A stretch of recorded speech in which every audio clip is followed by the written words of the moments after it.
પણ દુર્યોધન બાળમંડળનો સભ્ય ક્યાં હતો?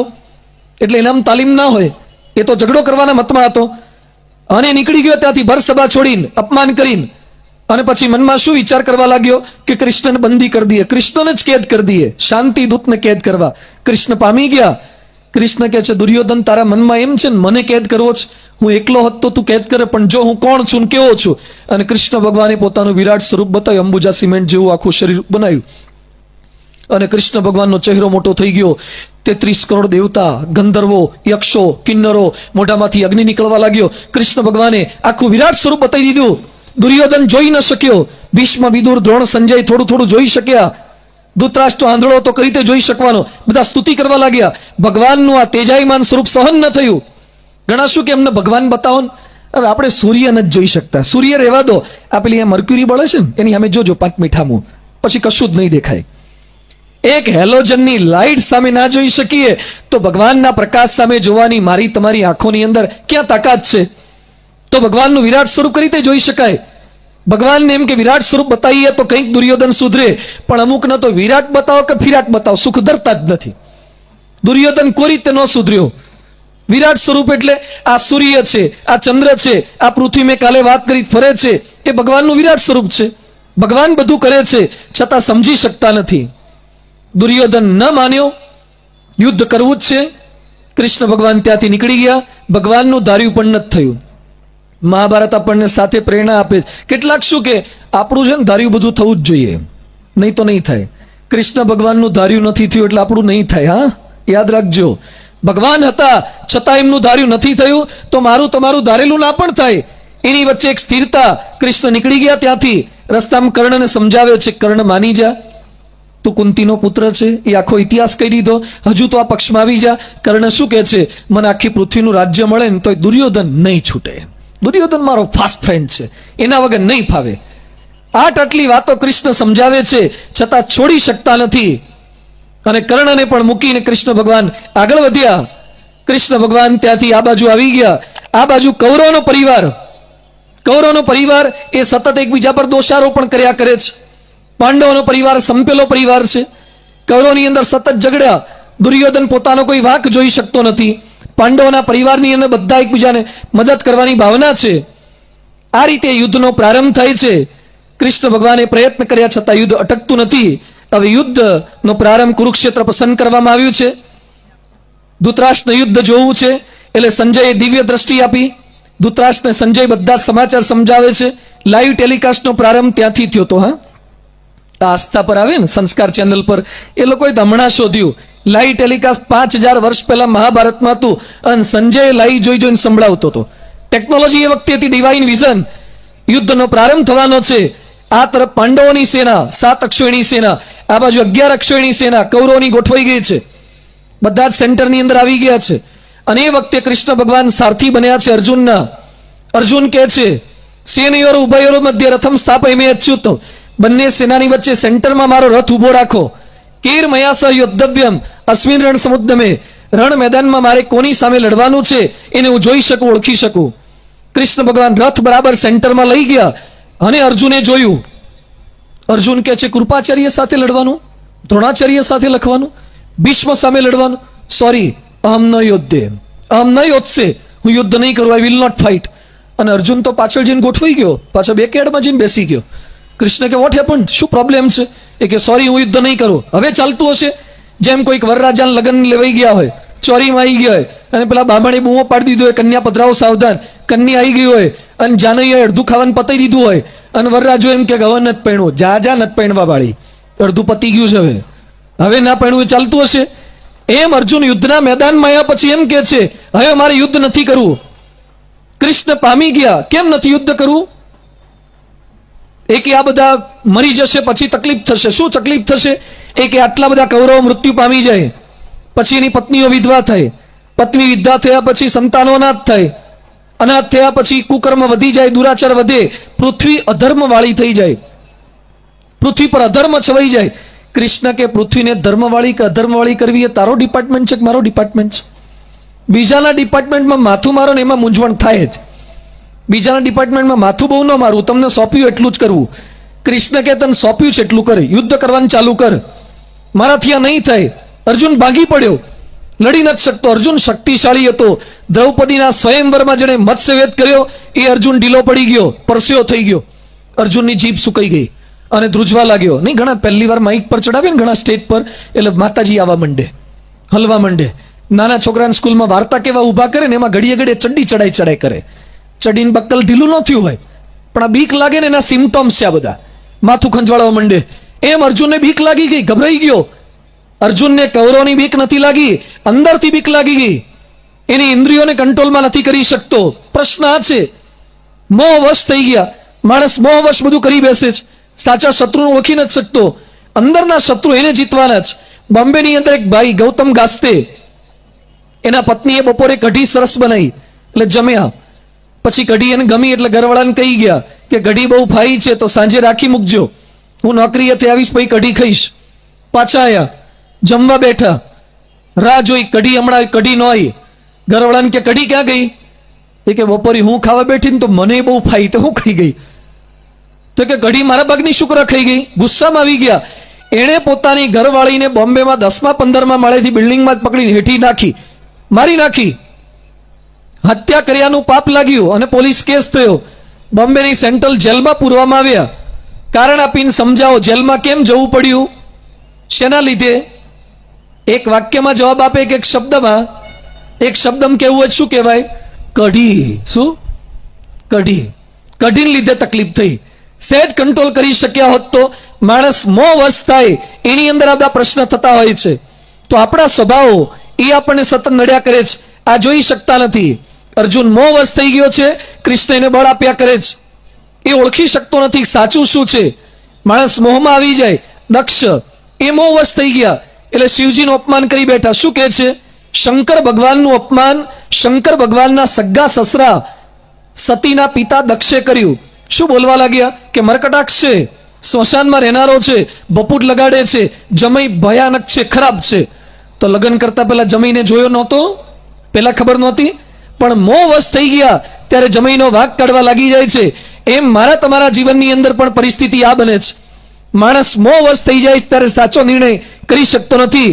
કૃષ્ણ ભગવાન અર્જુનની પરિસ્થિતિ પામી ગયા. એને ઉપદેશ આપી રહ્યા છે, તું તારી અંદર નિર્બળતા છે એનો ત્યાગ કરી દે, તારી અંદર જે બીક છે એને છોડી દે. અર્જુનને બળની અંદર લાવે છે. અર્જુન યુદ્ધ કરવા માટે તૈયાર થઈ જાય, છતાં પણ ઘણા દિવસથી અર્જુન બરાબર લડતો નથી. યુદ્ધ ચાલુ થઈ ગયું છે, અર્જુન લડતો નથી. કૃષ્ણ ગુસ્સે થયા. અર્જુનને કહે છે તું લડતો નથી, હું લડીશ. અને કૃષ્ણ ભગવાન રથમાંથી ઉતરી ગયા. કારણ કે ભીષ્મ બાણ વર્ષા ભારે કરતા હતા, અર્જુન લડે નહીં. એટલે કૃષ્ણ ભગવાને રથનું પૈડું લીધું અને પૈડું લઈને ભીષ્મને મારવા માટે દોડ્યા. વાત જાણે એમ બની હતી કે યુદ્ધ પ્રારંભ કરતા પહેલા કૃષ્ણ ભગવાને શરત એમ કરી હતી કે હું હાથમાં અસ્ત્ર કે શસ્ત્ર નહીં લઉં. આ વાત જ્યારે ભીષ્મ પિતામહે જાણી ત્યારે ભીષ્મએ પ્રતિજ્ઞા કરી હતી, વાસુદેવ કર ચક્ર ન ધરે તો તુમકો મુખ ન દિખાવું, લાજત હે મેરી ગંગા જનની, શાંતનું સુત ન કહાવું. વાસુદેવને કૃષ્ણને હાથમાં એકવાર વેપન તો હું પકડાઈશ, આવી પ્રતિજ્ઞા ભીષ્મે કરી દીધી હતી. આ બાજુ કૃષ્ણ સુદર્શન ચક્ર નહીં પણ પેલું રથનું પૈડું લઈને દોડ્યા ભીષ્મને મારવા માટે. અર્જુન ભાગ્યો. કૃષ્ણ ભગવાનનું ઉત્તરીય પકડી લે છે અને કૃષ્ણ તો હાથમાં પેલું ચક્ર લઈને દોડી ગયા, રથનું પૈડું લઈને. ભીષ્મ હસવા લાગ્યા. અર્જુન પગે વીંટળી ગયા છે. ભીષ્મ હસતા હસતા પોતાના હથિયાર હેઠા મૂકી દીધા અને ભીષ્મ એમ બોલ્યા, આપ કહ્યો મેં શસ્ત્ર બીન ભૂમિ હરહુ સબ ભાર. પ્રભુ તમે તો એમ બોલતા હતા ને કે હાથમાં હું અસ્ત્ર કે શસ્ત્ર નહીં પકડું. હમકો ક્ષત્રિય ના ગીને બોલે વચન વિચાર. અમે ક્ષત્રિય છીએ અને ક્ષત્રિય સામે તમે અસ્ત્ર શસ્ત્ર વગર લડી લેશો? જો તમારી પ્રતિજ્ઞા તૂટી છે. કૃષ્ણ કહે છે મેં ક્યાં શસ્ત્ર પકડ્યું છે, આ તો રથનું પૈડું છે. ભીષ્મ કે મારવા માટે પકડ્યું, રથનું પૈડું એ શસ્ત્ર જ થઈ જાય. એમ તો માઇક્રોફોનનો ઉપયોગ શેના માટે જ? બોલવા માટે. પણ પકડીને માથામાં ઠોકે મરી ન જાય તો શસ્ત્ર જ થઈ જાય ને. ઉપયોગ બોલવા માટે જ. એમ રથનું પૈડું તમે મારવા માટે વાપરો છો. એટલે તમે તમારો નિયમ તોડ્યો, તમે પ્રતિજ્ઞા તોડી છે. કૃષ્ણ શું બોલ્યા? ડારી ચક્ર હરી હંસી પયો, દિયો ઉત્તર વ્રજરાજ, તજી પ્રતિજ્ઞા મોરી મય તોરી પ્રતિજ્ઞા કાજ. કૃષ્ણ કહે છે મેં મારી પ્રતિજ્ઞા તારી પ્રતિજ્ઞા સચવાય ને એટલે તોડી છે. ભગવાન આ છે, પોતાના ભક્તને રાજી રાખવા માટે, ભક્તને સાચવવા માટે પોતાની પ્રતિજ્ઞા જતી કરે છે અને પછી યુદ્ધ બરાબર જામે. શિખંડીને આગળ રાખ્યો કારણ કે ભીષ્મને પ્રતિજ્ઞા હતી કે બહેનો ઉપર વાર નહીં કરવાનો. એટલે અર્જુન શિખંડીને આગળ રાખે, પાછળ અર્જુન ઉભા રહે, આગળ કૃષ્ણ સારથી તરીકે, અને ભીષ્મ ઉપર બાણ વર્ષા કરે. આગળ શિખંડી પણ બાણ છોડે, અર્જુન પણ બાણ છોડે. પણ આગળ શિખંડી દેખાતા હોય એટલે ભીષ્મ બાણ મારી ના શકે, કારણ કે બહેનો ઉપર વાર કરતા નહીં, બૈરા ઉપર હાથ ઉપાડે જ નહીં. ભીષ્મ જેવા હોય હાથ ઉપાડે જ નહીં, સમજી જજો. ભીષ્મ જેવા હોય ક્યારે બહેનો ઉપર વાર કરી જ ના શકે. એટલે શિખંડી આગળ ઉભા હતા, વાર નહોતા કરતા. અને ભીષ્મ ઉપર બાણ આવે, કેટલાક શિખંડી ના આવે અને કેટલાક અર્જુન ના આવે. કઈ રીતે ઓળખવા કે આ શિખંડી ના છે ને અર્જુન ના છે? અને ભીષ્મ એક એક બાણ હાથમાં પકડીને પછી શું બોલે? નેમે બાણા અર્જુનસ્ય. આ અર્જુનના બાણ નથી, આ શિખંડીના છે. આ શિખંડીના બાત નથી, આ અર્જુનના છે. હવે એક એક બાણ ઉપર કઈ નીચે આઈ કાર્ડ લખીને નહોતા મોકલતા કે it's from Arjun, it's from Shikhandi. અંદર એડ્રેસ લખીને થોડું મોકલતા હતા, પણ બાણ પરથી ખબર પડી જાય કે આ મારું છે, આ બીજાનું છે. જે લોકોને ખબર પડી જાય ને પોતાના અક્ષર વાળો કાગળ ક્યાંક જોયે ને તો શું કે આપણા અક્ષર નો હોય, આપણા અક્ષર બીજા છે. કેટલાક લોકોની આઈડેન્ટિટી ખબર પડી જાય. અમુક લોકો જમીન ઊભા થાય ને ત્યારે આપણને ખબર પડી જાય કે આણે જ ખાધું લાગે છે, કારણ કે ભેંસ ખાઈને ઊભી થઈ હોય ને એટલો એઠવાડ પાડ્યો હોય. એની જગ્યા પરથી આપણને ખબર પડી જાય. અમુક લોકોને ચાલવા પરથી ખબર પડી જાય. અમુક લોકો ઊંઘીને ઊભા થઈને ત્યાં ખબર પડી જાય કે આ હુતા લાગે છે. ચાદર વીખી નાખી હોય, અડધું ઓશીકું લાડથી પલાળી દીધું હોય. અમુક લોકોના ઊંઘવા પરથી ખબર પડે, અમુકના ખાવા પરથી ખબર પડે, અમુકના બોલવા પરથી ખબર પડે, અમુકને સંતાનો પરથી ખબર પડે. જેમ તમારો છોકરો ડાયો હોય તો મા બાપ છાતી ઠોકીને કેવું કહે છે કે મારો છોકરો આવું કરે નહીં, અર્જુનસ્ય ઇમે બાણાહ. જેમ તમારી સિરામિક જોઈને તમે કહી દો ને કે આપણી સિરામિક ન હોય, જેમ આપણે આ બધી વસ્તુની ગેરંટી આપી શકીએ છીએ, એમ આપણા કુળની ગેરંટી આપવી. આ મારો દીકરો હોય, આવો જ હોય, આના કરતા વિરુદ્ધનું આચરણ ના કરી શકે. મહાભારત આ કહે છે ભીષ્મનો વધ થયો, ભીષ્મને શરશૈયા પર સુવાડી દેવામાં આવ્યો છે. ભીષ્મ સુતા છે. મહાભારતના યુદ્ધની આગળની અદ્ભુત ઘટના ધૃતરાષ્ટ્ર સંજયને કહે છે કે સંજય, ભીષ્મ મૃત્યુ પામ્યા છતાં પણ હું જોઈ ન શક્યો, કારણ કે જે ટેલિસ્કોપિક વિઝન સંજય પાસે હતું, સંજય જોતો તો, સંજય પાસે ઓડિયો અને વિડીયો બે હતું. એમાંથી આઉટપુટ ઓડિયોનો જ આપ્યો હતો ધૃતરાષ્ટ્રને, વિડીયોનો નહોતો આપ્યો. એટલે એને ખાલી ઓડિયો સંભળાય, સંજયને ઓડિયો વિડીયો બે દેખાય. એટલે ધૃતરાષ્ટ્રે દુઃખ શું વ્યક્ત કર્યું કે મને આરું દેખાતું નથી, તકલીફ છે. જો મને આંખો ભગવાને આપી હોત તો હું ભીષ્મ મર્યા એ જોઈ શક્યો હોત. હવે આવી ઘટનામાં આંખો ન હોય સારું કહેવાય ને. પણ છતાં ધૃતરાષ્ટ્રની આ વિચિત્ર ભાવના છે, ધૃતરાષ્ટ્રની વિચિત્ર વૃત્તિ છે. પછી અર્જુન એ બધા યુદ્ધ કરતા હતા, એની અંદર મહાભારતના યુદ્ધની અંદર અર્જુન જે લડે છે એમાં એક આગળનો એક સુંદર પ્રસંગ આજે જોઈને આપણે વાતને પૂરી કરશું. જયદ્રથ વતની પ્રતિજ્ઞા કરી એ પહેલા દુર્યોધનને જયદ્રથ એ દ્રોણ પાસે ગયા. દ્રોણાચાર્ય અને જઈને દુર્યોધનને જયદ્રથ પૂછે છે કે અર્જુનને અમે બંને તમારા જ શિષ્યો, છતાં અર્જુન ચડિયા તો કરી તે છે. એટલે દ્રોણ એમ બોલ્યા કે આચાર્યની બાબતમાં તો તમે સરખા છો, પણ અર્જુનમાં યોગ છે અને અર્જુનમાં ઘડતર છે જે તારામ નથી. તું બધી સુખની પળોમાં ઉછર્યો છે, જ્યારે અર્જુન દુઃખમાં પણ ઉછર્યો છે. જે માણસ ભગવાનના યોગ સાથે જીવે છે, જે દુઃખમાં જીવે છે, એ માણસ સાચો ઘડતર વાળો થયો છે. ખાલી સુખ ના આપો, સાથે દુઃખના સંજોગોમાં પણ ટ્રેનિંગ આપો. કેવળ સુખની અંદર ન ઉછેરો, થોડાક સંતાનોની દુઃખની અંદર પણ ઉછેરો, એ સાચી કેળવણી છે. આવું પરાક્રમ અર્જુન કરી શક્યા, એની પાછળ કેળવણી જવાબદાર હતી. અને હવે મહાભારતનું યુદ્ધ આગળ ચાલે છે. કર્ણના નાશ પામ્યા પછી શલ્ય એ ફરતી પાછા પાંડવોને મરવા માટે પ્રયત્ન કરે છે. મારાથીઓ તો મરી ગયા, દુર્યોધન બચ્યો છે, બીજા કેટલાક બચ્યા છે. હવે મહાભારતનો અંતિમ કાળ નજીક આવે છે. જે દુર્યોધનને લીધે યુદ્ધ થયું, એ દુર્યોધન અંતિમ સમયે બચવા માટે ક્યાં સંતાઈ ગયો?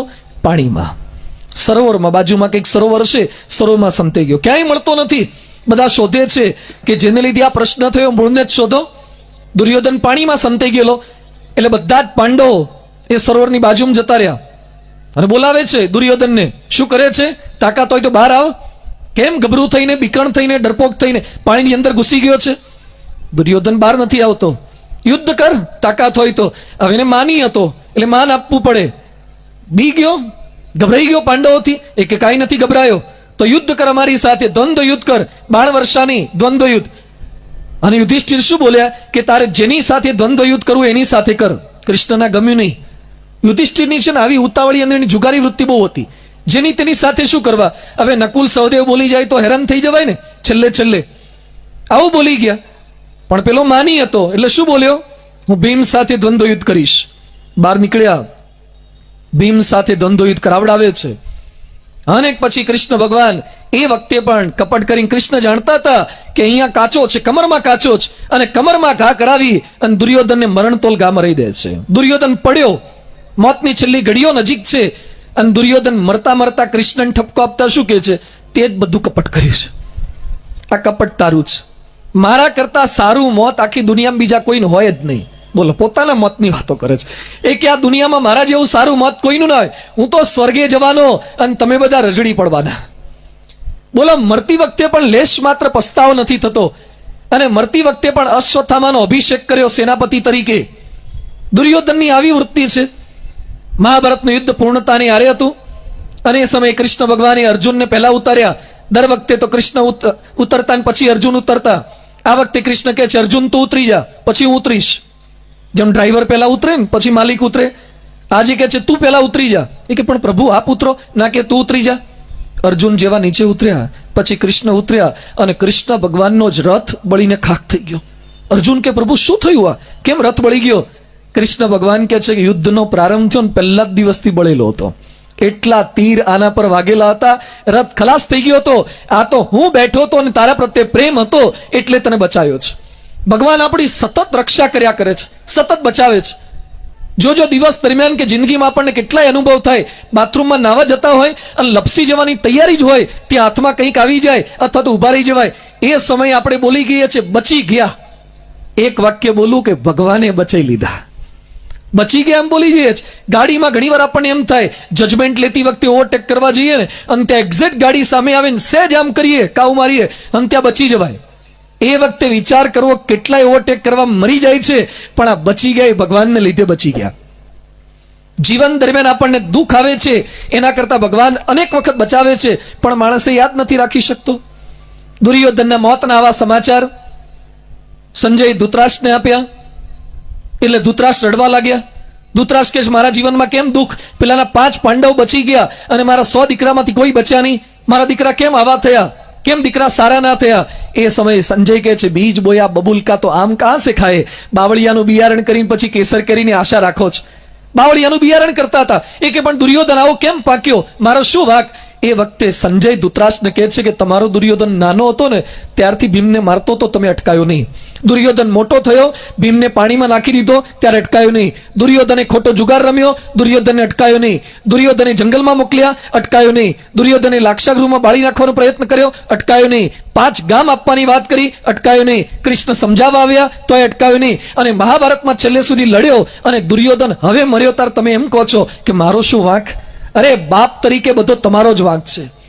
તમે તમારા દુર્યોધનને રોકી શક્યા નથી, દુર્યોધનને અટકાવી શક્યા નથી. આજે જે મા બાપને રડવું પડે છે એમાં કેવળ દીકરા કે દીકરીઓના વાંક નથી, પેરેલલ મા બાપના પણ વાંક છે. એ ધૃતરાષ્ટ્ર તરીકે આપણે સંસ્કાર આપી શક્યા નથી. અને ધૃતરાષ્ટ્ર હવે શું કહે છે કે દુર્યોધન તો મરી ગયો, પણ હવે મારે યુધિષ્ઠિરની આજ્ઞામાં રહેવું પડશે, મારે બધાનું માનવાનું. હું મોટો હતો ને નાનાની આજ્ઞામાં રહેવાનું. બોલો, એને દુર્યોધનના મરવા કરતા ભેગું આ દુઃખ થવા માંડ્યું હવે કે હું રાજા નહીં રહું, હું જૂનો થઈ જઈશ ને મારું રહેશે નહીં. આ ગયડા માણસોને છે ને થોડીક તકલીફ આ થતી હોય છે, કારણ કે જેના હાથમાં કૂંચી એની વાતો ઊંચી. કૂંચી હોય ત્યાં સુધી બધા માને, કૂંચી ન હોય એટલે માને નહીં. કેટલાકના ઘરમાં ઝઘડા થાય છે ને સિનિયર ને જુનિયરના. આ જૂના માણસો જતું કરી શકતા નથી એટલે પ્રશ્ન થાય છે. એક ભાઈ મારી પાસે આવ્યા, મને કે સાંઈ મારા દીકરાએ મારે નામ મિટાઈ દીધું. મેં કે શું થયું? મને કે મારું નામ કાઢી નાખ્યું. મેં કીધું ક્યાંથી કાઢી નાખ્યું? મને કે વાસણ પર નામ લખે છે એમાં મારું નામ નથી લખતો. નહીં, વાસણ પર ઘર વાળું મશીન આવે છે અને નામ લખે. એટલે મેં કીધું ભાઈ તારું, એટલે એના દીકરાને બોલાયો. મેં કીધું ભાઈ તારા બાપુજી નામ નથી લખતો? મને કે ના ના મારા બાપનું નામ છે. એને પપ્પાને બોલાયા. મેં કીધું ભાઈ નામ લખે છે ને? મને કે નથી લખતો. મેં કીધું વાસણ લાવો. બોલો, અમારા હવાઈ ધંધા કરવા પડે. એટલે વાસણ મંગાવ્યું ઓફિસમાં. વાસણ લઈને મેં વાસણ પર નામ જોયું તો એને બાપુજીનું નામ હતું. મેં કીધું ભાઈ તમારું નામ તો છે. મને કે ધ્યાનથી વાંચો ને. મને કે ક્યાં છે? મેં કીધું છે ને. મને કે પટેલ રમેશભાઈ મગનભાઈ છે. હું મગનભાઈ છું, મને પાછળ ધકેલી દીધો. પેલા મગનભાઈ ડાયાભાઈ પટેલ રહેતું હતું, હવે મને પાછળ મોકલી દીધો. મેં કીધું તમારી ઉંમર કેટલી થઈ? મને કે 66. મેં કીધું હવે તો પાછળ જાઓ, હવે કોકને આગળ આવવા દો. પણ આ ધૃતરાષ્ટ્રની વૃત્તિ આ છે, મેં રાજ કર્યું, હું જ સતત રાજ કરતો રહું, કોઈને આપવું નથી, લેશ માત્ર કોઈને આગળ આવવા દેવા નથી. આ જ વૃત્તિ સતત રહ્યા કરે છે. એ જતું નથી કરી શકતા. મન ધાર્યું મૂકી નથી શકતા, છોડી નથી શકતા, એની તકલીફ રહે છે. આજે પરમ પૂજ્ય પ્રમુખ સ્વામી મહારાજ વૃદ્ધ વયે પણ આનંદ મારે છે. સ્વામીજી કેટલા આનંદ મારે છે, 91 વર્ષની ઉંમર છે પણ છતાં આનંદ મારે છે. અને કેટલાકને બાપ બનતા નથી આવડતું એટલે દુખી રહે છે. એક ભાઈના ઘરે અમે ગયા, એના દાદા પથારીમાં બેઠા હતા. એટલે પેલા ભાઈ મન શું કે, મન કે સ્વામી પ્રાર્થના કરો ને બાપુજી સુખિયા થાય. સુખિયા થાય એટલે ખબર છે, ઉપર જાય. એટલે પેલા છોકરાએ મને ધૂન કરાવડાવી, મન કે સ્વામિનારાયણની ધૂન કરો ને બાપુજી વહેલી તકે ઉપર જાય. એટલે એનો દાદો બેઠો બેઠો મન શું કે, મન કે ના ના ધૂન ન કરતા નથી જવું મારે, હવે મારે ધૂન કરવી કે ન કરવી. એટલે છોકરો મન કે સ્વામીજી ચાલુ જ કરી દો એટલે એન્ટ્રી ચાલુ થઈ જાય, નંબરિયા પડી જાય. એટલે છોકરો, મેં કીધું પણ ધૂન કરી તો કરાય, તારા બાપ જીવે છે ના પાડે છે. છોકરો મન કે સ્વામી બાપુજીને તકલીફ બહુ પડે છે, એને તકલીફ બહુ પડે, રીબાઈ છે, એટલે ધૂન કરો તો મરી જાય, ગુજરી જાય. તો પેલો બાપ શું કે, મને તકલીફ ન પડતી, આને હારા હાચવતા તકલીફ પડે છે, એટલે મારી નાખવાની વાત કરે. જીવતા બાપને મારી નખાવાની છોકરાઓ ધૂન કરાવડાવે. એની વચ્ચે પ્રમુખ સ્વામી મહારાજ માટે અમે 900 સાધુઓ અને લાખો ભક્તો પ્રાણ પાથરવા તૈયાર છે. આ કયા પ્રકારના બાપ બનતા એમને આવડ્યું હશે?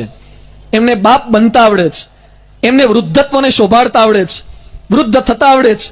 એ મનગમતું છોડી શકે છે, મનગમતું જતું કરી શકે છે. નાના નાના સંત આગળ ગમતું જતું કરે. મહેસાણામાં પરમ પૂજ્ય પ્રમુખ સ્વામી મહારાજ હતા, જન્મ જયંતિનો ઉત્સવ. આગલા દિવસે સ્વામીજીએ સંતોને બોલાવ્યા. સંતોને બોલાવ્યા પછી સ્વામીજી પૂછે છે કે સભા પૂરી થયા પછી બધા વ્યક્તિગત મળવા આવશે, કઈ રીતે આવશે?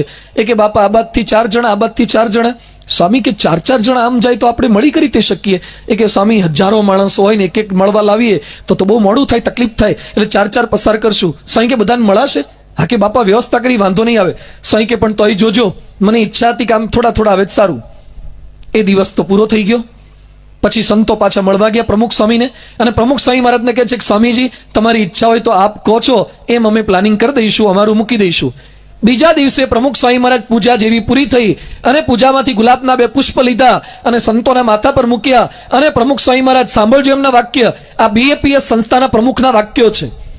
આ લાખો લોકોના જીવન પ્રાણ સત્પુરુષ પ્રમુખ સ્વામી મહારાજના વાક્ય છે. અનંત કોટી બ્રહ્માંડમાં જેનું ધાર્યું થાય એવા ગુણાતી સંતના વાક્ય. એ પેલા પોતાના નાના 2 સંતોને શું કહે છે, મેં આખી રાત વિચાર કર્યો અને વિચાર કર્યા પછી મેં નિર્ણય કર્યો છે કે મન ગમતું કરવું તે કનિષ્ઠ છે અને સંત કહે તેમ કરવું તે શ્રેષ્ઠ છે. એટલે હું મારું ગમતું જતું કરું છું, તમે સંતો કહેશો એમ જ કરશું. પેલા સંતો પગમાં પડી ગયા કે સ્વામીજી આપ ગુરુ છો, આપે ગમતું જોડવાનું ના હોય, અમારે જતું કરવાનું હોય. આજે સ્વામીજી પોતાનું ગમતું જતું કરી અને સંતોને સાચવી શકે છે. આજે સ્વામીજી પોતાનું છોડી અને હરિભક્તોને સાચવી શકે છે. ધૃતરાષ્ટ્રમાં વૃત્તિ નહોતી એટલે અંત સમયે દુઃખી થાય છે. એ જતું નથી કરી શકતા, એને બીક છે, સત્તા મારા હાથમાંથી જતી રહી, હવે મારી યુધિષ્ઠિરનું કયું કરવું પડશે. આ પ્રકારની વૃત્તિથી ધૃતરાષ્ટ્ર દુઃખી થાય છે. આ બધું યુદ્ધના મેદાનની અંદર બધા તો વિખરાઈ ગયા છે, પણ કૃપાચાર્ય કૃતવર્મા અને અશ્વત્થામા એક વૃક્ષ નીચે બેઠા હતા. અશ્વત્થામા, કૃપાચાર્ય અને કૃતવર્મા. એમાં ઝાડ ઉપર રાત્રિના સમયે ગુવડ આવ્યું. ગુવડ આવ્યા પછી કાગડાના માળા હતા અને કાગડા બધા સૂતા, ત્યાં ગુવડે આવી અને કાગડાના માળા વીખી નાખ્યા. વીખ્યા પછી કાગડાના બચ્ચા નાના નાના હતા એ બધાને મારી નાખ્યા. બચ્ચા સૂતા હતા એ બધાને ગુવડે મારી નાખ્યા. આ જોયા પછી અશ્વત્થામાને લાઈટ થઈ અને અશ્વત્થામા એક પ્રેરણા પ્રાપ્ત કરી કે આપણે છે ને આવું કંઈક કરવું જોઈએ. ગુવડમાંથી પ્રેરણા. શું પ્રેરણા? એ કે આ પેલા 5 પાંડવોને તો મારવા અઘરું છે, પણ પાંડવની છાવણીમાં પાંડવના દીકરાઓ સૂતા હોય ને ત્યાં એ બધાને ખલાસ કરી નાખવા. આવી ખોટી પ્રેરણા એને લીધી. જેવી દ્રષ્ટિ તેવી સૃષ્ટિ. ખોટી જ પ્રેરણા સતત લીધા કર્યા કરે છે. આવી વાતો શીખે. ગોંડલની અંદર એક ભાઈ પાન નહોતા ખાતા ને પાન ખાવા માંડ્યા. એટલે કોઈકે પૂછ્યું, ભાઈ તમે પાન નહોતા ખાતા ને હમણાંથી પાન કેમ ચાલુ કર્યા? યોગી બાપાને મળીને આયા, પાન કેમ ચાલુ કર્યા? એ કે યોગી બાપાએ કીધું 5 પાન ખાજો. હવે આ પાન ખાવાનું કે? એ કે ના બોલે યોગી બાપા 5 પાન ખાવાનું કે. ના ના કે મેં સાંભળ્યું. એ કે તમને કીધું તું? ના કે મને નહીં, આ પેલા ભાઈ મળવા ગયા હતા ને ત્યારે મને 12 અવાજ સંભળાય 5 પાન ખાજો. તે પેલા ભાઈ કે હું તો 10 ખાતો હતો ને એમાંથી મને 5 ખાવાનું કીધું હતું. એમાં 12 પેલા સાંભળી ગયા. અલા વિચાર તો કરો, 10 વાળાને 5 ની વાત કરી, એમાં 0 વાળા 5 પર પહોંચવાનું હોય.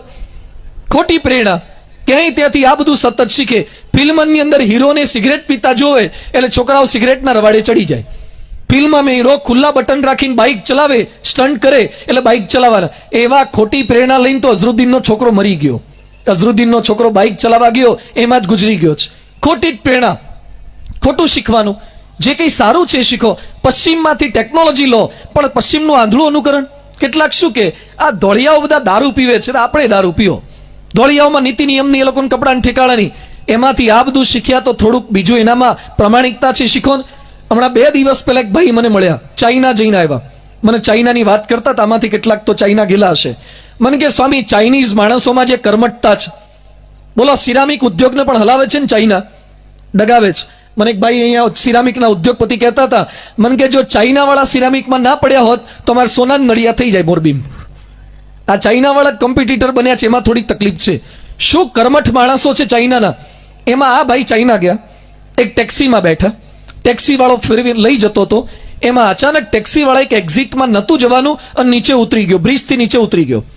જેવો એને ખબર પડી કે રોંગ સાઈડ મારે લેવાઈ ગઈ છે, એટલે ટેક્સી વાળાએ મીટર, ટેક્સીમાં મીટર હોય, રિક્ષામાં મીટર હોય ને, એમાં ટેક્સી મીટરથી ચાલતી હોય, એટલે એને મીટર તાત્કાલિક બંધ કર્યું. જેવું બ્રિજ પરથી નીચે ઉતર્યો, ખોટી એક્ઝિટ લેવાઈ ગઈ, મીટર બંધ કર્યું. પેલો આ જોઈ ગયો, મીટર આને બંધ કર્યું. પછી એક મોટો ચક્રાવો મારી અને પાછો આવ્યો, મેઇન રોડ પર તો પાછું આવવાનું જ હતું. પછી એને મીટર ચાલુ કર્યું. એટલે પેલા આપણા ઇન્ડિયન ભાઈએ પૂછ્યું કે તમે આટલી વખત માટે મીટર કેમ બંધ કરી દીધું? તો ચાઇનાનો ટેક્સી વાળો શું બોલ્યો કે હું નીચે ઉતરી ગયો, એ મારી ભૂલથી ઉતરી ગયો, તો એ મીટર મારે તમારા પર થોડું ચડાવડાવાય, એટલે ચાઇના આગળ આવે છે. અને આપણા ત્યાં કોઈક નવો જોયો નથી ને વધેર્યો નથી. હામે જ હોય ને તોય ફેરવીને લઈ જાય, હામે જ દેખાતો હે સ્ટેશનની હામે જ, તોય 8 કિલોમીટરનો ચક્રાવો નાખીને લઈ જાય. પેલો કે આ તો હામે જતું, એ કે ના અહીંથી જવાય એવું નથી, કે લૂંટવાની જ વાતો. અને પછી કે ભારત આગળ નથી આવતું. પ્રેરણા કંઈક આવી ગ્રહણ કરો વિદેશીમાંથી, કંઈક સારી પ્રેરણા, ફિલ્મમાંથી, મહાભારતમાંથી કંઈક સારી પ્રેરણા. ખોટું જ અવળું જ ગ્રહણ કર્યા કરે. અહીં અશ્વત્થામે ખોટી પ્રેરણા પ્રાપ્ત કરી અને પાંડવોની છાવણીમાં સૂતાતા, પાંડવોના જેટલા કંઈ સંતાનો પાંચાલો સૂતાતા એ બધાને મારી નાખ્યા, નાશ કરી નાખ્યો. પાંડવોના સંતાન માત્ર નાશ કરી નાખ્યો. અશ્વત્થામાએ પંચાલોની હત્યા કરી. દુર્યોધનને સમાચાર મળ્યા અને દુર્યોધન મરવાની અણી પર હતો. મરતા મરતા શું બોલ્યો કે ભીષ્મ, દ્રોણ અને કર્ણે પણ મારું જેટલું સારું નથી કર્યું એટલું અશ્વત્થામા તે કર્યું છે. સૂતા સૂતા બોલો, મરતા મરતા એ બીજાને મારવાના સમાચાર સાંભળીને રાજી થાય છે. યુધિષ્ઠિર આ સમાચાર સાંભળ્યા, ખૂબ જ દુઃખી થઈ ગયા. દ્રૌપદી વિલાપ કરવા લાગ્યા, કારણ કે પોતાના બધા જ સંતાન મૃત્યુ પામી ગયા. અશ્વત્થામાને પકડીને લાવો. અશ્વત્થામાને, ભીમને, અર્જુનને આ બધા પકડીને લાવ્યા. અશ્વત્થામાને મારી નાખવાનો પ્રયત્ન કરતા હોય છે. દ્રૌપદી ના પાડે છે. દ્રૌપદી કે ગુરુ પુત્ર છે ને મારશો નહીં. ઉપકાર જુઓ, દ્રોણાચાર્યએ તમને શીખવાડ્યું છે ને આટલું, તો દ્રોણાચાર્યના ઉપકાર સામે જુઓ તો ગુરુના દીકરાને ક્યારે મરાય નહીં. ગુણો સામે જોઈએ, ઉપકાર સામે જોઈએ તો પણ છોડી દેવાનો વિચાર આવે. દ્રૌપદી આપણને શીખવાડે છે કે બીજાના દુઃખનો વિચાર કરો. મોટે ભાગે આપણે જે જીવીએ છીએ વેરને વેરથી જ સમાવું. ઈંટ કા જવાબ શેનાથી? પથ્થરથી. એના જ પ્રોબ્લેમ છે બધા. ઈંટના જવાબ પથ્થરથી આપો. થાય એવા થઈએ તો ગામ વચ્ચે રહીએ. તું મુझे એક કહોગી मैं तुझे लाख कहूंगी. આ જ ભાવનાની વચ્ચે જીવીએ જ. તો મહાભારત શીખવે છે દ્રૌપદીની ક્ષમા, જતું કરવાની વૃત્તિ, છોડી દેવાની વૃત્તિ. એકવાર એક ભાઈ શેઠ પાસેથી પૈસા લીધા હતા, 10,000 રૂપિયા. એટલે શેઠ માગ્યા કરતા હતા. પેલાને દેવું થઈ ગયું, ભરી શકાય એવી તાકાત નહોતી. એટલે શેઠને કે શેઠ જતા કરો ને, 10,000 હું આપી શકું એમ નથી. શેઠ કે સારું, ત્યારે જતો કરવું છે, હવે 10,000 નહીં આપે ચાલશે. જેવો એ બહાર નીકળ્યો, એમાં એક મજૂરે એની પાસેથી 2 રૂપિયા ઉછીના લીધા હતા અને એને અપાય એવી તાકાત નહોતી. એટલે બહાર નીકળ્યા પછી પેલા મજૂરને કે 2 આપી દે. પેલો કે ભાઈ નથી, 2 આપી દે, નહીં ચાલે, કપડા વેચીને આપી દે. એટલે પેલા શેઠ ઘરમાંથી સાંભળી કે શું છે? પેલો મજૂર કે મારે 2 રૂપિયા એમના લીધા છે, મારી આગળ આગ્રહ કરે. તો શેઠ કે મારા 10 પહેલા, પછી પેલા 2 માગ. મેં તારા 10,000 જતા કર્યા છે, તું કોઈકના 2 રૂપિયા જતા નથી કરી શકતો. એમ ભગવાન આપણી કેટલી ભૂલો માફ કરે છે, તો આપણે બીજાની થોડી ઘણી ભૂલો માફ ના કરી શકીએ? ભગવાન આપણને કેટલા જતા કરે છે, તો આપણે સગા સંબંધીઓની નાની મોટી ભૂલોને જતી ના કરી શકીએ? દ્રૌપદી જતી કરે છે, માફ કરી શકે છે, ભૂલોને દાટી દેતા શીખવાડે છે. બ્રહ્મ સ્વરૂપ યોગીજી મહારાજ ગોંડલમાં હતા. એમાં કેટલાક અન્ય સંસ્થાના સાધુ આવ્યા, એટલે પ્રસાદ ભરીને આપ્યું. નાનું પ્રસાદનું બોક્સ હતું. યોગીજી મહારાજ અંબાલાલ કાકાને કે મોટું બોક્સ લાવો, મોટું અપાવડાયું. પછી નીકળ્યા પછી અંબાલાલ કાકાએ પૂછ્યું, સ્વામી આ કોણ હતા? યોગીજી મહારાજ કે અમારા ભાઈબંધ હતા. કોણ ભાઈબંધ?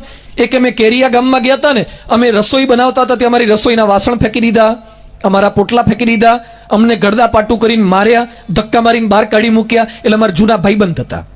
હવે મારે એને ભાઈબંધ કહેવાય? તમને મારે એને પ્રસાદ આપો છે? આ પ્રકારની એમની ભાવના હતી, માફ કરી દેવાની વૃત્તિ.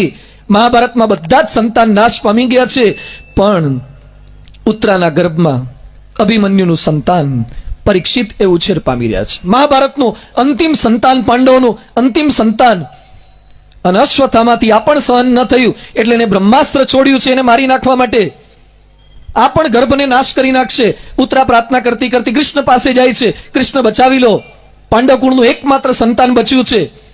અને એ સમયે કૃષ્ણ ભગવાન પ્રતિજ્ઞા કરે, અદ્ભુત પ્રતિજ્ઞા. ભગવાનને દિવ્ય સમજવા કે માનુષી સમજવા એ ભગવાનના શબ્દો બતાવે છે. કૃષ્ણ શું કહે છે કે આજ સુધી હું મજાકમાં પણ ખોટું ન બોલ્યો હોય તો આ છોકરો જીવતો થાય. હવે જાણી જોઈને ખોટું બોલ્યા હતા. એમના જેટલું ખોટું લગભગ કોઈ નહીં બોલ્યા હોય, એટલું ખોટું બોલ્યા. કૃષ્ણ આવું બોલે છે. પાછા બીજું શું કહે છે કે હું ક્યારે યુદ્ધમાં ભાગ્યો ન હોઉં તો છોકરો જીવતો થાય. હવે ભાગી ગયા હતા એમાં જ તમારું નામ રણછોડરાય પડી ગયું છે. રણ છોડીને જતા એટલે રણછોડ કહે છે. તોય કૃષ્ણ આવું બોલે છે, ભગવાન અને સંતની લીલાઓ જન્મ કર્મ છે મેં દિવ્યમ એવમ યો વ્યક્તિ તત્વતઃ. જે મારા જન્મ અને કર્મને દિવ્ય સમજી શકે છે એ જ મને પામી શકે છે. અને ભગવાને સંકલ્પ કર્યો અને ભગવાનની આવી પ્રતિજ્ઞાથી, ભગવાનના આશીર્વાદથી એ પરીક્ષિત જીવતો થઈ ગયો. આ બાજુ પાંડવો બધા પાછા પધાર્યા, હસ્તિનાપુરમાં આવ્યા. ધૃતરાષ્ટ્ર મળવા માટે આવ્યા. ધૃતરાષ્ટ્ર ને ગાંધારી ત્યાં હતા. અંતિમ મિલન થાય છે પાંડવ અને ધૃતરાષ્ટ્રનું. એટલે ધૃતરાષ્ટ્ર સંજયને શું કહે છે કે મેં મારા જીવનની અંદર કઈ ભૂલ કરી એવું લાગતું નથી. ધૃતરાષ્ટ્ર પાછો સંજયને કહે છે હવે બધાને મળવું તું કૌરવ પાંડવોને. એટલે ભીમને મળવાનું આયોજન કરે છે. યુધિષ્ઠિરને મળ્યા, પછી ભીમને મળવું તો કૃષ્ણ પામી ગયા. એટલે કૃષ્ણ ભગવાને ભીમની જગ્યાએ ભીમની લોખંડની મૂર્તિ ઘડાઈ દીધી હતી. અને ધૃતરાષ્ટ્ર ભીમને ભેટવા જાય છે. એને એમ કે ભીમ છે, એટલા જોરથી ભેટ્યા. અને ધૃતરાષ્ટ્ર આંધળો હતો એટલે તાકાત પાવરફુલ હતી, કારણ કે એનર્જી ઘણી બધી સેવ થયેલી હતી.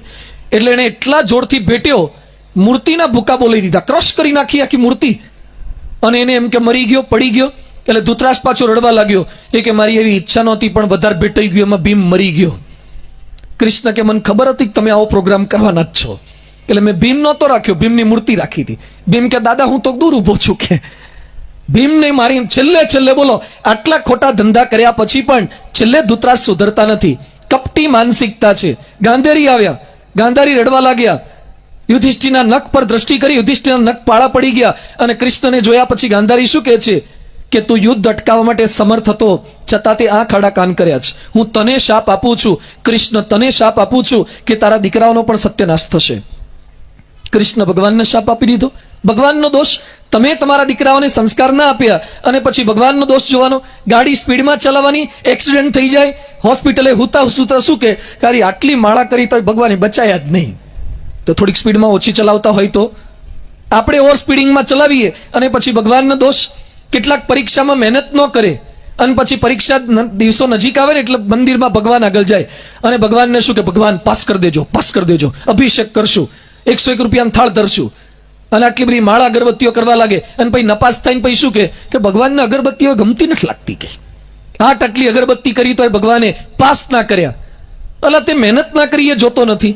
કેટલાક લોકો ખોટા માણસોને વોટ આપે ને પછી શું કે ભારતનું ભગવાન કઈ સુધારતા જ નથી. તો તને વોટ આપવાની સ્વતંત્રતા ભગવાને આપી હતી, તારે નક્કી કરવું જોઈએ ને. આપણા હાથમાં ઘણો પાવર ભગવાન આપે છે પણ ભગવાનને દોષ દીધા કરીએ છીએ. અહીંયા ગાંધારીએ પણ ભગવાનને દોષ દીધો. આ રીતે મહાભારતની અંતિમ ક્ષણોમાંથી પસાર થઈ રહ્યા છે. એમાં ભીષ્મ પિતામહ જ્યાં મૃત્યુ શૈયા પર સૂતા હતા, પાંડવોને શોક થયો હતો. યુધિષ્ઠિરને એટલે ત્યાં લઈ ગયા કૃષ્ણ. અને એ સમય મૃત્યુની વાત શીખવાડતા કહે છે કે મોતને ટાળી શકાતું નથી. મોત તો આવ્યા જ કરે. મોત અટકાવી નહીં શકાય પણ મોત સુધારી શકાશે. જીસ મરને સે લોગ ડરે મેરે મન આનંદ, કબ આયો ઓર કબ બેટું પૂરન પરમાનંદ. જનક રાજા મોતનું અનુસંધાન રાખતા. એકવાર જનકના દરબારમાં 2 સંન્યાસી આવ્યા. જનકને કહે છે તમે વિદેહી છો કઈ રીતે? એ કે તાત્કાલિક બંનેને જેલમાં પૂર દો. પેલા કે પણ પૂછ્યું એમાં જેલમાં? એ કે જેલમાં જતા રહો, આવતીકાલ ફાંસી આપવાની. બંને સાધુને જેલમાં પૂર્યા. બીજા દિવસે ફાંસીને માછડે ચડાવવાના હતા. માછડે સુધી પહોંચાડી દીધા. એટલે જનક કે આમ તો તમને મારી જ નાખવાના હતા પણ મને સહેજ દયા આવી છે એટલે એક શરત મૂકું છું, તમારા બંનેના હાથમાં તેલના ભરેલા કટોરા આપીશ. ચાલતા ચાલતા તમારે આખા મોરબી શહેરમાં આંટો મારીને આવવાનું. તમારી બંને બાજુમાં ખુલ્લી તલવાર લઈને મારા સૈનિકો ચાલશે. એક તેલનું ટીપું પણ નીચે પડ્યું તો તમારું મસ્તક ઉપરથી વધી રાખશે. સૈનિકો કે પેલા સંન્યાસી કે આમાં વીમો તો 100% છે પણ કે કદાચ લક બાય ચાન્સ કોણ બનેગા કરોડપતિ, કદાચ બચી જવાય. એ કે વાંધો નહીં, આ શરત મંજૂર છે. તેલના ભરેલા કટોરા આપવામાં આવ્યા. નીકળ્યા, બધેથી પસાર થયા અને સાંજે પાછા આવ્યા. તેલના કટોરા મૂકે, એક પણ ટીપું નીચે પડેલું નહીં. જનક કે બોલો તમારે શું પ્રશ્ન હતો? એ કે અમારે કોઈ જ પ્રશ્ન, અમારે જવું છે હવે કે એ કે પૂછ્યું એમાં તકલીફ થઈ ને પાછું પૂછીએ તો બીજી નવી તકલીફ કરે. જનક કે તમે મને કહેતા હતા ને વિદેહી, એ કે તું વદેહી કે સદેહી કે ગમે તે દેહી, અમારે કોઈ જ પ્રશ્ન નથી. જનક કે હું તમને પ્રશ્ન પૂછું કે તમે આખા શહેરમાં ફર્યા તો તમે શું જોયું? રસ્તામાં પેલી રગડા પેટીસની લારી આવતી હતી અને પેલો લાભ રેસ્ટોરન્ટ છે, શુભ રેસ્ટોરન્ટ છે, જોયો કે નહીં? એ કે કાંઈ જોયું નહીં. રસ્તાની અંદર સિનેપ્લેક્સ આવ્યું, મલ્ટીપ્લેક્સ આવ્યું, એ ચિત્રકૂટ સિનેમા પસાર થયું, જોયું કે નહીં? એ કે ના, એ નથી જોયું. એ કે આ બાદથી નીકળ્યા રત્નકલાની ઓફિસ હતી, જોઈ કે નહીં? એ કે એ નથી જોયું. એ કે આટલું બધું તમે ફરીને આવ્યા, કાંઈ ના જોયું તો જોયું શું? તમારી નજર ક્યાં હતી? એ કે તેલ ને તલવાર, તેલ ને તલવાર, તેલ ને તલવાર. તેલ ને તલવાર સિવાય બીજો નજર જાય તો ને. જનક કે છે તમને આખો દિવસ મેં બધે ફેરવ્યા પણ તેલ ને તલવાર સિવાય નજર નથી ગઈ. એમ હું સંસારમાં રહું છું પણ મને અખંડ મોત દેખાય છે, એટલે હું કોઈ ખોટા કામ કરી નથી શકતો. મોતને નજર સમક્ષ રાખો, કોઈને બોટલમાં પૂરીને બૂચ મારવાના ધંધા ના કરો. મરી જવાના, મરી જઈશું, ગમે ત્યારે મરી જઈશું, ઉપડી જવાના. મોતને નજર સમક્ષ રાખો, ગમે ત્યારે મરી જવાય એવું છે. આ ઘડીના આ ક્ષણ ભગવાન સ્વામિનારાયણ અંત્ય 30માં કહે છે, અમેરિકામાં એક આગાહી થઈ કે એક મોટો આવવાનો છે, હવાનો એક પથ્થર તરતો અને પૃથ્વી સાથે અથડાશે. અથડાશે એટલે આખી પૃથ્વી નાશ પામી જશે. જેવી આગાહી થઈ એક પુસ્તકમાં સરસ વર્ણન છે. એટલે લોકોએ વિચાર કર્યો કે હવે 2-5 દિવસમાં મરી જવાનું છે, એટલે જેટલા જેલમાં પૂર્યા હતા બધાને છોડી દીધા કે ભાઈ જલસા કરો, મરી જ જવાના છે. એટલે જેલમાં જ બહાર કાઢી મૂક્યા. કેટલાક રીસાઈ ગયા તા મનાઈ ગયા, કેટલાક ભણતા હતા ઉઠી ગયા, કેટલાક બધા અબોલા લીધા હતા બધું ગોઠવાઈ ગયું, કેટલાક પત્નીને મારતા જ બંધ થઈ ગયા, કેટલાકે કોકના પૈસા દબાયા હતા પાછા આપી દીધા, કેટલાક માગ કરતા હતા એ બધું માંડી વાળ્યું કે ભાઈ નથી જોઈતા, હવે તું જલસા કર. પૃથ્વી પર એટલી શાંતિ છવાઈ ગઈ ને કે 7 દાડા પછી મરવાનું જ છે ને. અને ત્યાં પછી આગાહી થઈ કે જે પથ્થર પૃથ્વી સાથે અથડાવાનો હતો ને એનો રૂટ બદલાઈ ગયો છે, હવે નથી અથડાવાનો. તે પેલા મનાઈ ગયા તને પાછા રીસાઈ ગયા, પેલા માગતા બંધ થઈ ગયા પાછા ચાલુ થઈ ગયા, ખોટા ધંધા ચાલુ થઈ ગયા. એ કે હવે જલસા, હવે બહુ જીવવાનું છે, કેવો પ્રોગ્રામ કરો. જો મરવાનું નક્કી થઈ જાય તો માણસનું વર્તન કેવું બદલાઈ જાય છે. આ એક વિચાર આપણને સતત રે મહાભારત આ શીખવે છે. આ રીતે મહાભારતની ઘટના આગળ વધે છે. પાંડવો આવી ગયા, અશ્વમેધ યજ્ઞ કર્યો. નોળિયાનું અડધું શરીર સોનાનું હતું, બાકીનું શરીર સોનાનું ન થયું. કેમ? કારણ કે છીનવેલી સંપત્તિથી સોનાના શરીર નથી થતા, જે સમર્પણથી થયું હોય એમ સોના ના થાય. આ બીએપીએસ સંસ્થામાં જેટલા કઈ મંદિરો આપ જોવો છો એ છીનવેલા નહીં, સમર્પણના મંદિરો છે. આ સમર્પણના મંદિરો એક એક હરિભક્ત પાઈ ઘસાઈ અરે પોતાના પરસેવાની કમાણી આપી ઘસાઈના મંદિરો કરે છે. ગલ્લા પેટીઓ વેચી નાખીને પોતાના ઘરમાં નાના નાના ગલ્લા ભેગા કરેલા હોય એ સેવિંગ આપીના મંદિરો બનાવે છે. એટલે સોનાના સિંહાસનમાં ભગવાન બિરાજે છે.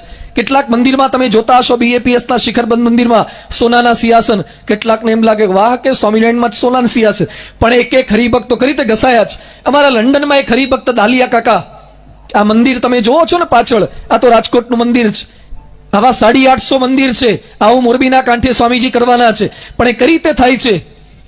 લંડનનું મંદિર આપણું બનતું હતું, એમાં દાલિયા કાકા પ્રમુખ સ્વામીજી એક કેન કલેક્શનનો પ્રોજેક્ટ કરેલો, ટીન કલેક્શન. એટલે પેપ્સી કોલાના, કોકો કોલાના કેન લોકો નાખી દે, એને ભેગા કરવાના, રિસાયકલિંગ માટે પાછા આપવાના. એટલે દાલિયા કાકા કોથળો લઈને વીણવા નીકળ્યા. એ વીણવા નીકળ્યા, એમાં કચરા પેટીમાં જ લીધા. પછી બહુ ઊંડે હતા એટલે પોતે ઊંડે જઈને વીણતા હતા. એટલે એનો એક મિત્ર ત્યાંથી પસાર થતો હતો અને દાલિયાની નજીક આવ્યો. એ કે ડિયર દાલિયા, મને ખબર નહીં તું આટલો ભિખારી થઈ ગયો છે, આટલી બધી તકલીફ છે, તારે કચરા પેટીમાં જ ડબ્બા વીણવા પડે છે. લે કે 500 પાઉન્ડ રાખ અને પછી તકલીફ પડે મારી પાસે માગજે. દાલિયા કાકે કે હું ગરીબ નથી, ભિખારી નથી થયો. જો કે પેલી મર્સિડીઝ પાર્ક કરેલી છે ને આપણી જ કે, એટલે મર્સિડીઝ પાર્ક કરીને તું ડબલા વીણે છે. એ કે મારા ગુરુ પ્રમુખ સ્વામી મહારાજે કીધું છે કે મંદિર કરવું છે, ડબલામાંથી મંદિર કરવું છે, એટલે હું ડબલા વીણવા જઉં છું. સમર્પણથી મંદિર, ઘસાવાની ભાવના, પસ્તી વેચીને સેવા કરે છે. ઘસાવાની ભાવના, આ ઘસાવાની ભાવના હોય તો સોનાના સિંહાસન થાય, તો આપણું શરીર સોનાનું થાય, તો નોળિયાનું શરીર સોનાનું થાય. એ સમર્પણની ભાવના મયુરધ્વજ રાજા એ આપણને શીખવતા ગયા છે. આ રીતે એ લોકોએ યજ્ઞ તો કરી દીધો. ધૃતરાષ્ટ્ર સાથે રહેતા હતા. ધૃતરાષ્ટ્રને પ્રેમથી સાચવે છે, બદલો લેવાની ભાવના નહીં. કુંતાજી પણ ત્યાં રહેતા હતા. એમાં કૃષ્ણ ભગવાન ત્યાંથી વિદાય લેતા હતા. કુંતાજી ભૂલી ગયા, ઘરકામમાં વ્યસ્ત થઈ ગયા. કુંતાજી ભગવાનને ભૂલી ગયા. એટલે કુંતાજી કૃષ્ણ આગળ આવીને રડે છે કે આપે અમારી આટલી બધી રક્ષા કરી, પણ છતાં હવે સુખના દિવસો આવી ગયા, ભૂલી ગયા. કૃષ્ણ છે ને સમયે સમયે ભારે રક્ષા કરી. એકવાર ગાંધારી એક દુર્યોધનને બોલાયો. એ કે મને મળવા આવજે. દુર્યોધન કે હા મમ્મી આવીશ, પણ કે કઈ રીતે? એ કે એક પણ કપડું પહેર્યા વગર. એ કે કપડાં પહેર્યા વગર તમારી આગળ હોય? હવે નાનો ટાબરિયો ઠીક છે, દુર્યોધન તો મોટો થઈ ગયેલો, પૈણી ગયેલો, લડેવો થઈ ગયેલો. હવે આવી મોટી ઉંમરે સગી માતા હોય તો એ કપડાં પહેર્યા વગર થોડા જવાય. એની માતા કહે કે તું કપડાં પહેર્યા વગર આવજે, એક પણ કપડું શરીર પર ના જોઈએ, જેવો જન્મ આપ્યો તેવો જ થઈને આવજે, તને આખો પાવરફુલ કરી દઈશ. અને ગાંધારીએ બોલાયા. કૃષ્ણને ખબર પડી ગાંધારી પાવરફુલ છે અને આંખનું બધું તેજ રેડશે અને આખો લોઢાનો કરી નાખશે. એટલે કૃષ્ણ રસ્તામાં જ ઉભા હતા, બગીચાના માળીનું સ્વરૂપ ધારણ કરીને. પેલો દુર્યોધન બગીચામાં જ પસાર થતો હતો ને, એટલે દુર્યોધનને જોયો એટલે કૃષ્ણ ભગવાને આંખો પર આમ રાખી દીધું માળી બનીને. દુર્યોધન કે કેમ હસો છો? એ કે આવડા મોટાથી ને કઈ લુગડું નથી પહેર્યું, કેવા લાગો છો તમે? અરે પણ કે મારી માએ બોલાયો છે. એ કે કેમ? એ કે મારી માતાએ કીધું છે કે કપડાં પહેર્યા વગર આવજો, એટલે કપડાં પહેર્યા વગર જવું છે. એ કે માતા તો કે પણ આપણને ગતાગમ પડવી જોઈએ કે નહીં?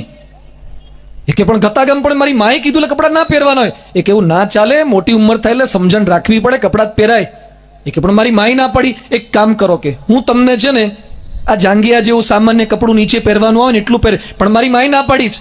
એ કે ખાલી ફૂલનું છે, આ તો ઘાસનું, પેલા પાંદડાનું, એટલે તમે પહેરો તોય પહેર્યું એ કહેવાય, ના પહેર્યું કહેવાય. એટલે મર્યાદા જળવાય, મા પાસે જવામાં લાજ તો રહેવી જોઈએ. દુર્યોધન માની ગયો કે માળી કે છે બરાબર છે અને કપડું પહેરાવી, જાંગિયા જેવું જગ્યાએ એને કપડું પહેરાવી દીધું.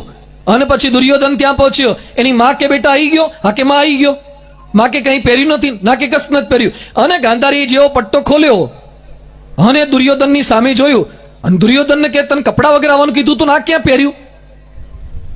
કેમ પહેર્યું તે? એ કે માં હું તો કપડા વગર જ આવતો હતો. તો કોણે પહેરાયું? એ કે રસ્તામાં એક માળી મળી ગયો. કે માળી નહીં, વનમાળી જશે, કે એણે જ પ્રોગ્રામ કર્યા છે, એણે જ આ તકલીફ ઊભી કરી. પછી ગાંધારી બોલ્યા તને બાકીનો આખો ભાગ મેં વજ્રનો કરી દીધો છે, પણ આ નીચેનો ભાગ તું કેડમાં કાચો રહી ગયો, કેડે કાચો રહી ગયો. અને કૃષ્ણ ભગવાને ભીમ પાસે કેડમાં જ ગદા મરાવીને માર્યો ને પતાયો. કૃષ્ણે સમયે સમયે રક્ષા કરી છે, ભગવાન સાથે રહ્યા, સમય સમય યાદ રાખ્યું છે. એ જ કૃષ્ણ જ્યારે સુખ મળ્યું ત્યારે કુંતીને બધા ભૂલી ગયા. દુઃખમાં ભગવાન યાદ આવે, સુખ આવે ત્યારે ભૂલી જાય. સુખમાં સાંભળે સોની ને દુઃખમાં સાંભળે રામ. જો તમારે બહુ પૈસા વધે ને એટલે આંગળી પર વીંટીઓ વધે, માતા મહાદેવના ફોટા વધે, અને બહુ દુઃખ પડે ત્યારે આ બધું થયા કરે.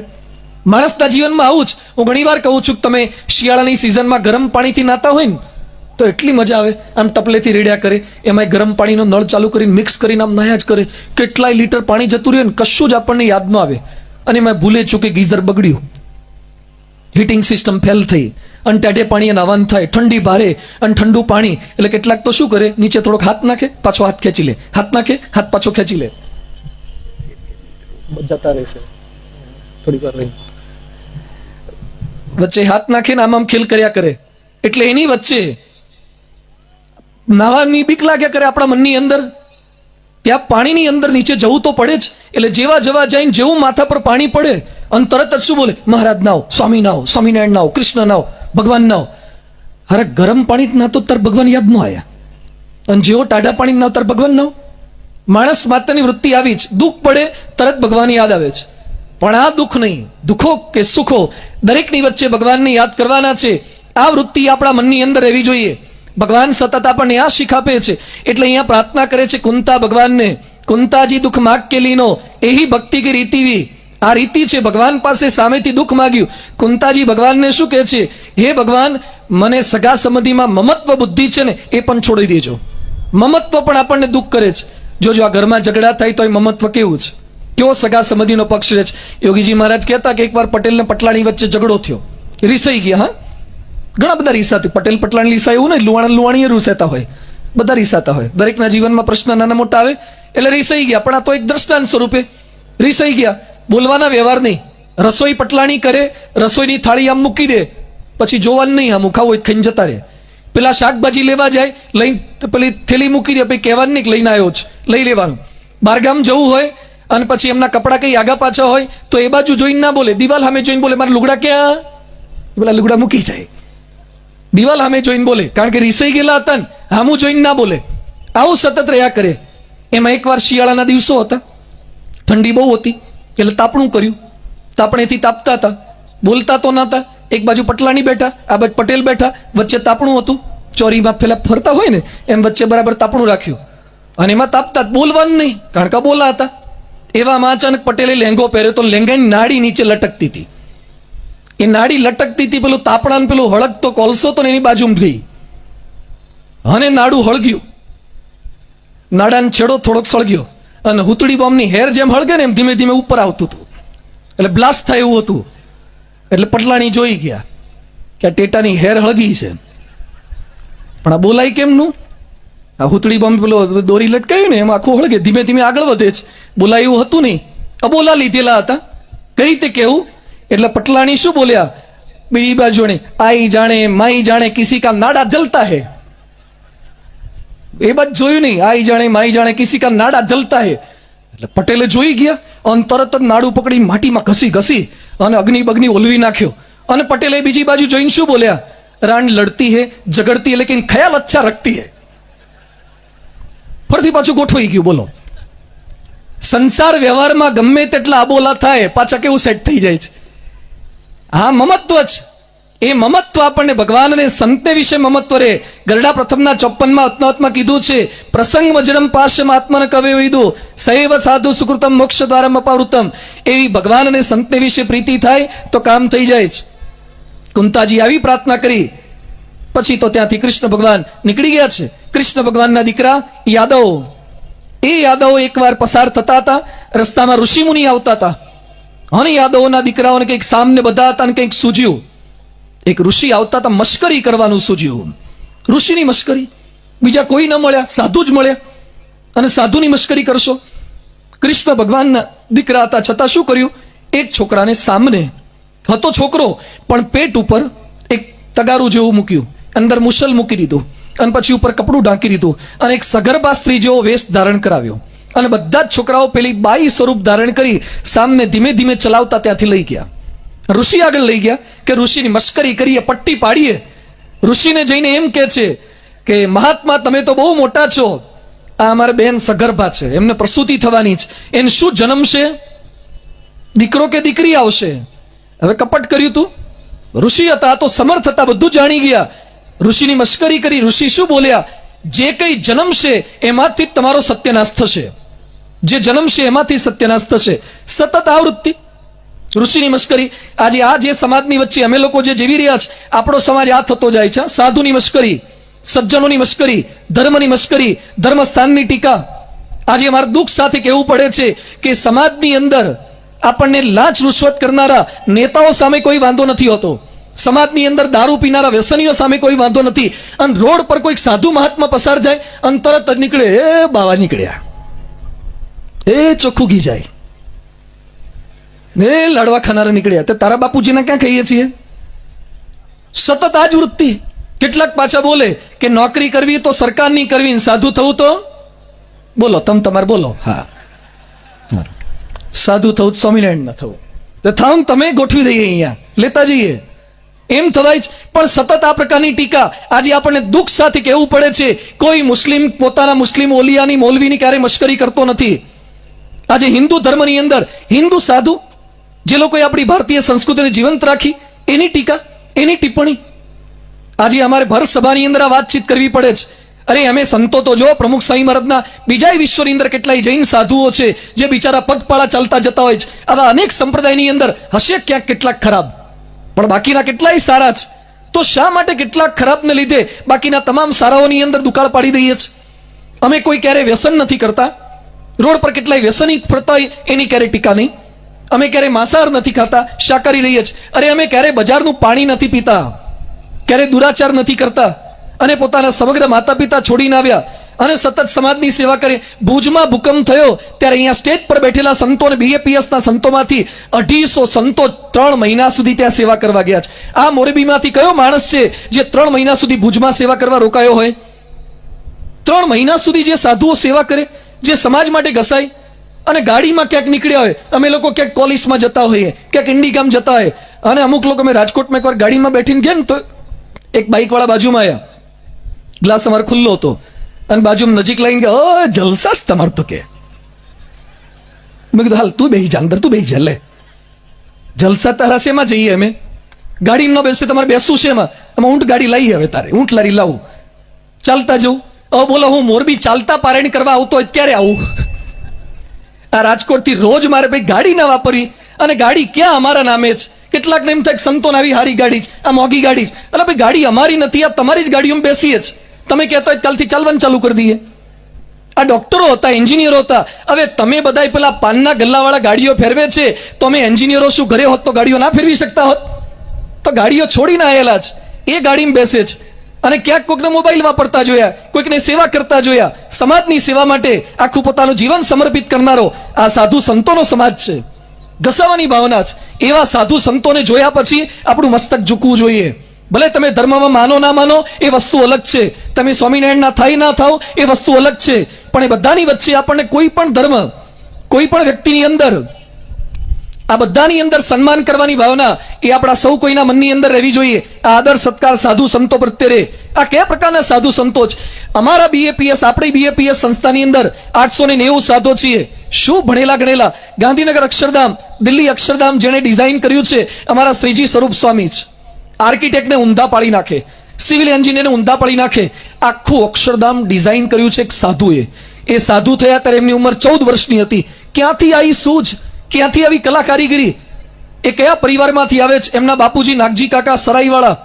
એ નાગજી કાકા એના પોતાના પ્લેન હતા, પ્લેન પ્રમુખ 1 ને પ્રમુખ 2 ગુજરાત એરવેઝ પોતાના બાપની હતી. એ આખી છોડીને સાધુ થયેલા છે. અને તમે ક્યારેક ગાડીમાં ફરતા જુઓ ને એમ બોલો કે ગાડીમાં જાય, અરે પ્લેન છોડીને ગાડીમાં બેઠા, એ તો ડિગ્રેડ થયા છે.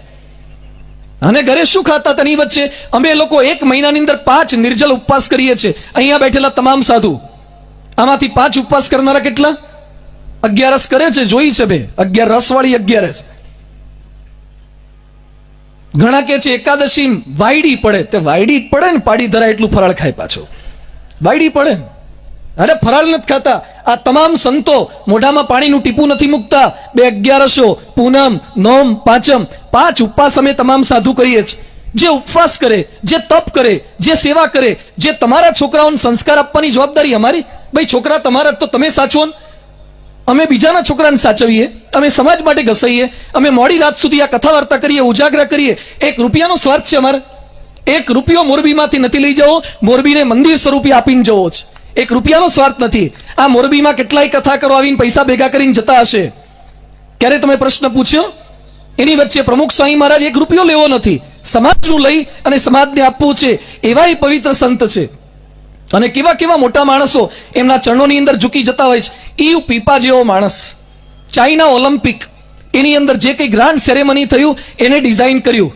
એને ચાઇના ઓલિમ્પિકમાં ગાઈડ કરવાના 20 કરોડ રૂપિયા લીધા હતા. 20 કરોડ રૂપિયા ખાલી ગાઈડ લઈને આપવાના. આટલો બુદ્ધિશાળી માણસ. એણે દિલ્હી અક્ષરધામ જોયું, અક્ષરધામનો ફુવારો જોયો અને રાજી થઈ ગયો. એ કે આ બનાવ્યું કોને? એ કે પ્રમુખ સ્વામી હે. Who is the creator? Pramukh Swami Maharaj. Where is he? He is in Sarangpur. Where is Sarangpur?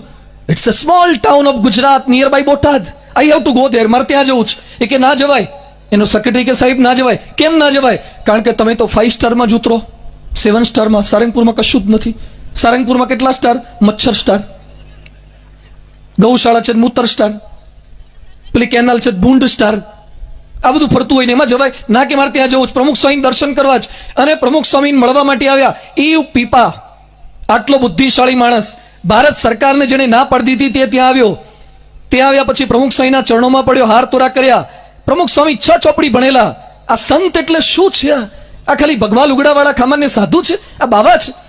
અને પગે લાગ્યા પછી ઈવ પીપા અને પ્રમુખ સ્વામી શું કહે છે કે સાહેબ તમે તો મોટા છો, તમને તો 5 સ્ટાર આપવું જોઈએ, 7 સ્ટાર, પણ તમે અમારા બગીચા ઉતારાની અગાશી પર ચડીને જોશો તો તમને મલ્ટી સ્ટાર દેખાશે આકાશમાં.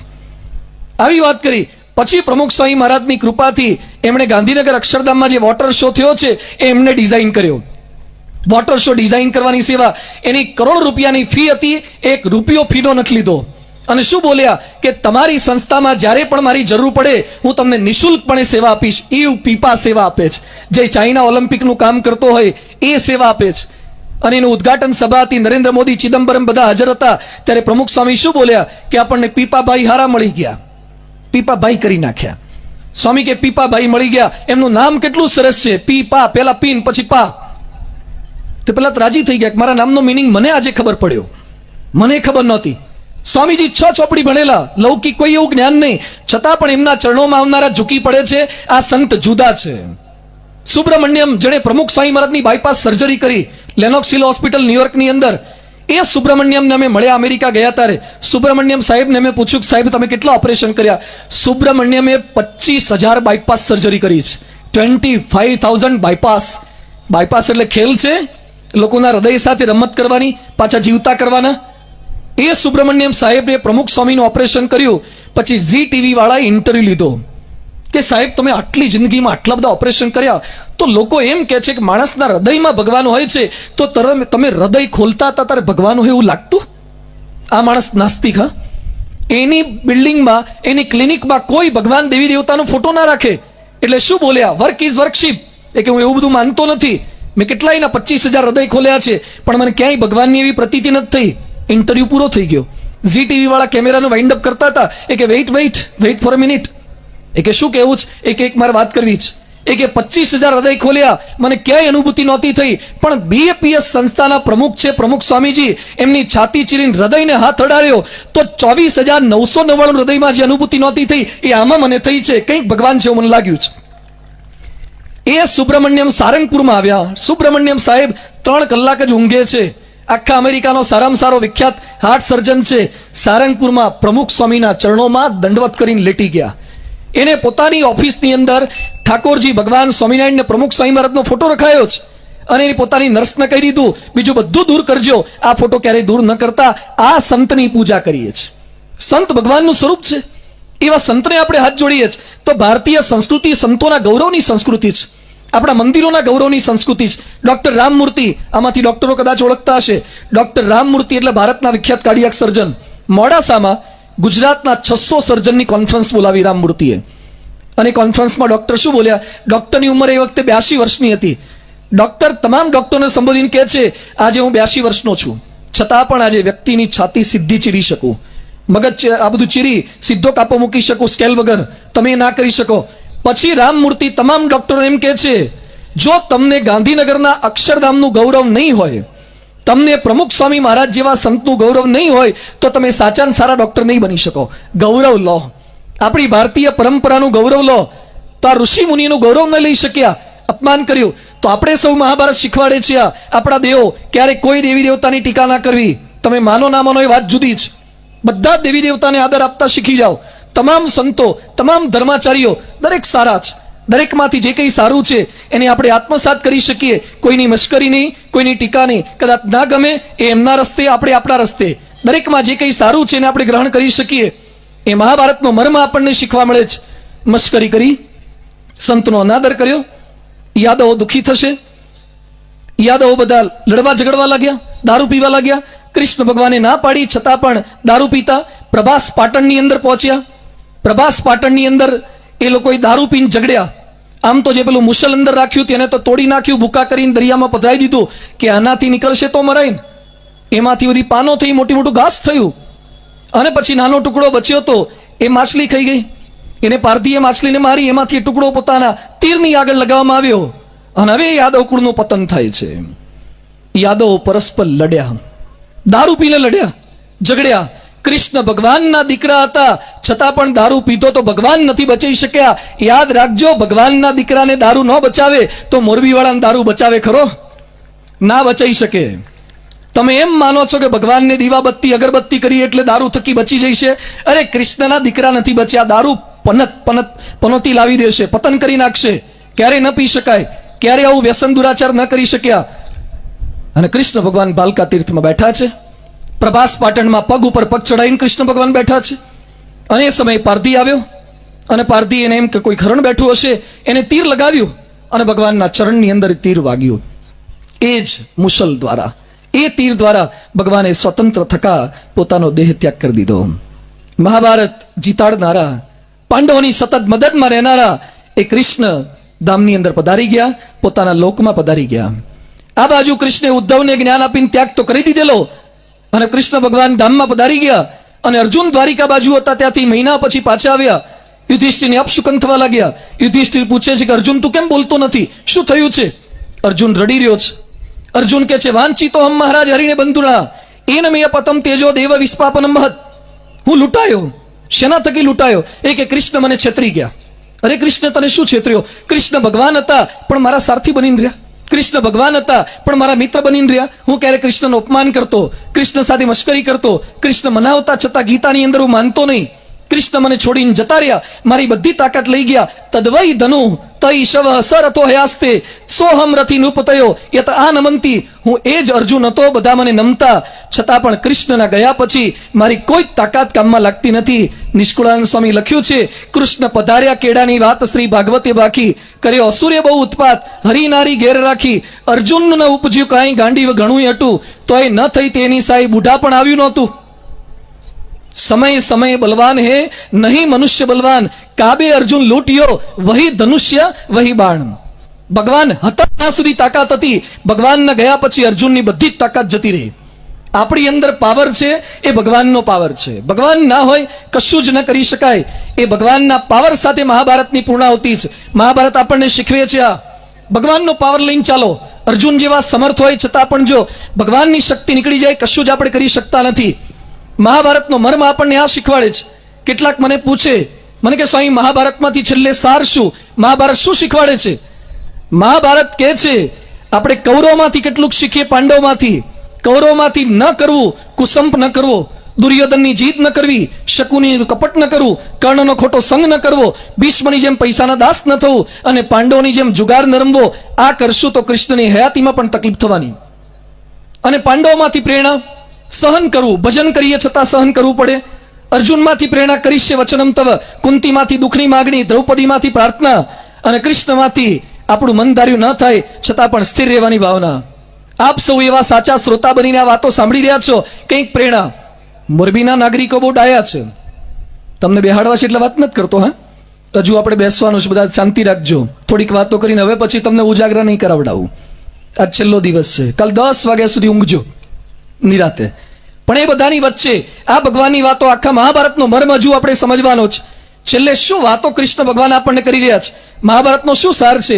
શ્રોતા તો ઘણા છે, પણ જેમ ઝાકળ પડે, ઝાકળ પુષ્પની પાંખડી પર પડે, ઝાકળ તપાયેલા લોઢા પર પડે, અને એ જ ઝાકળ માછલીના મોઢાની અંદર પડે તો એ ઝાકળ અલગ અલગ પ્રકારનું પડે છે. લોઢા પર પડે એ ઉડી જાય, જે પાંખડી પર પડે એ મોતી જેવું લાગે, પણ જે માછલીના મુખમાં પડે છે મોતી થાય છે. એમ મોરબીના તમામ શ્રોતા એ લોઢા જેવા નહોતા જ, એટલે ઉડી નહીં ગયું એ મારી વાતો. ખાલી કમળની પાંખડી જેવા નથી, પણ કંઈક ઉગશે, અંદર ઉગે, એ આપણને ગમવું જોઈએ. કેટલાકને પૂછે આટલી બધી 7 દિવસ સુધી પારાયણ થઈ, એમાં ગમ્યું શું?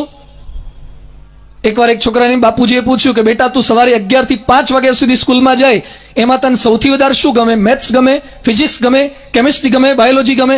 એ કે સાંજે 5 વાગે છૂટવાનો ઘંટ ગમે ને, વાગે ને એ બહુ ગમે, પેલો બેલ વાગે ને એ બહુ ગમે. ઘણા બેલની રાહ જોતા હશે કે બેલ પડે તો ઊભા થઈને જતા રહીએ, પણ એ નહીં. આટલા બધા પારાયણમાં બેઠા છીએ, કંઈક લઈને જવું, કંઈક મૂકીને જવું. આપણા જૂના જોડા મૂકીને જવાનું, કોકના નવા દબાઈને રાખજો. હા, જોડા કઈ લેવા તો આપણે આવતા નથી, કંઈક લઈને જવાનું. તમે બિગ બજારમાં જાઓ, ઇસ્કોન મોલમાં જાઓ, પેલા રિલાયન્સના મોલમાં જાઓ, અને ઉનાળાની સિઝનમાં તમે 1-2 કલાક આંટો મારો અને એર કન્ડિશનનો ઠંડો વાયરો ખાઈને બહાર નીકળી જાય, સજ્જન કહેવાય. છેવટે 2-5 રૂપિયાની ચોકલેટલો લેતા જાઓ.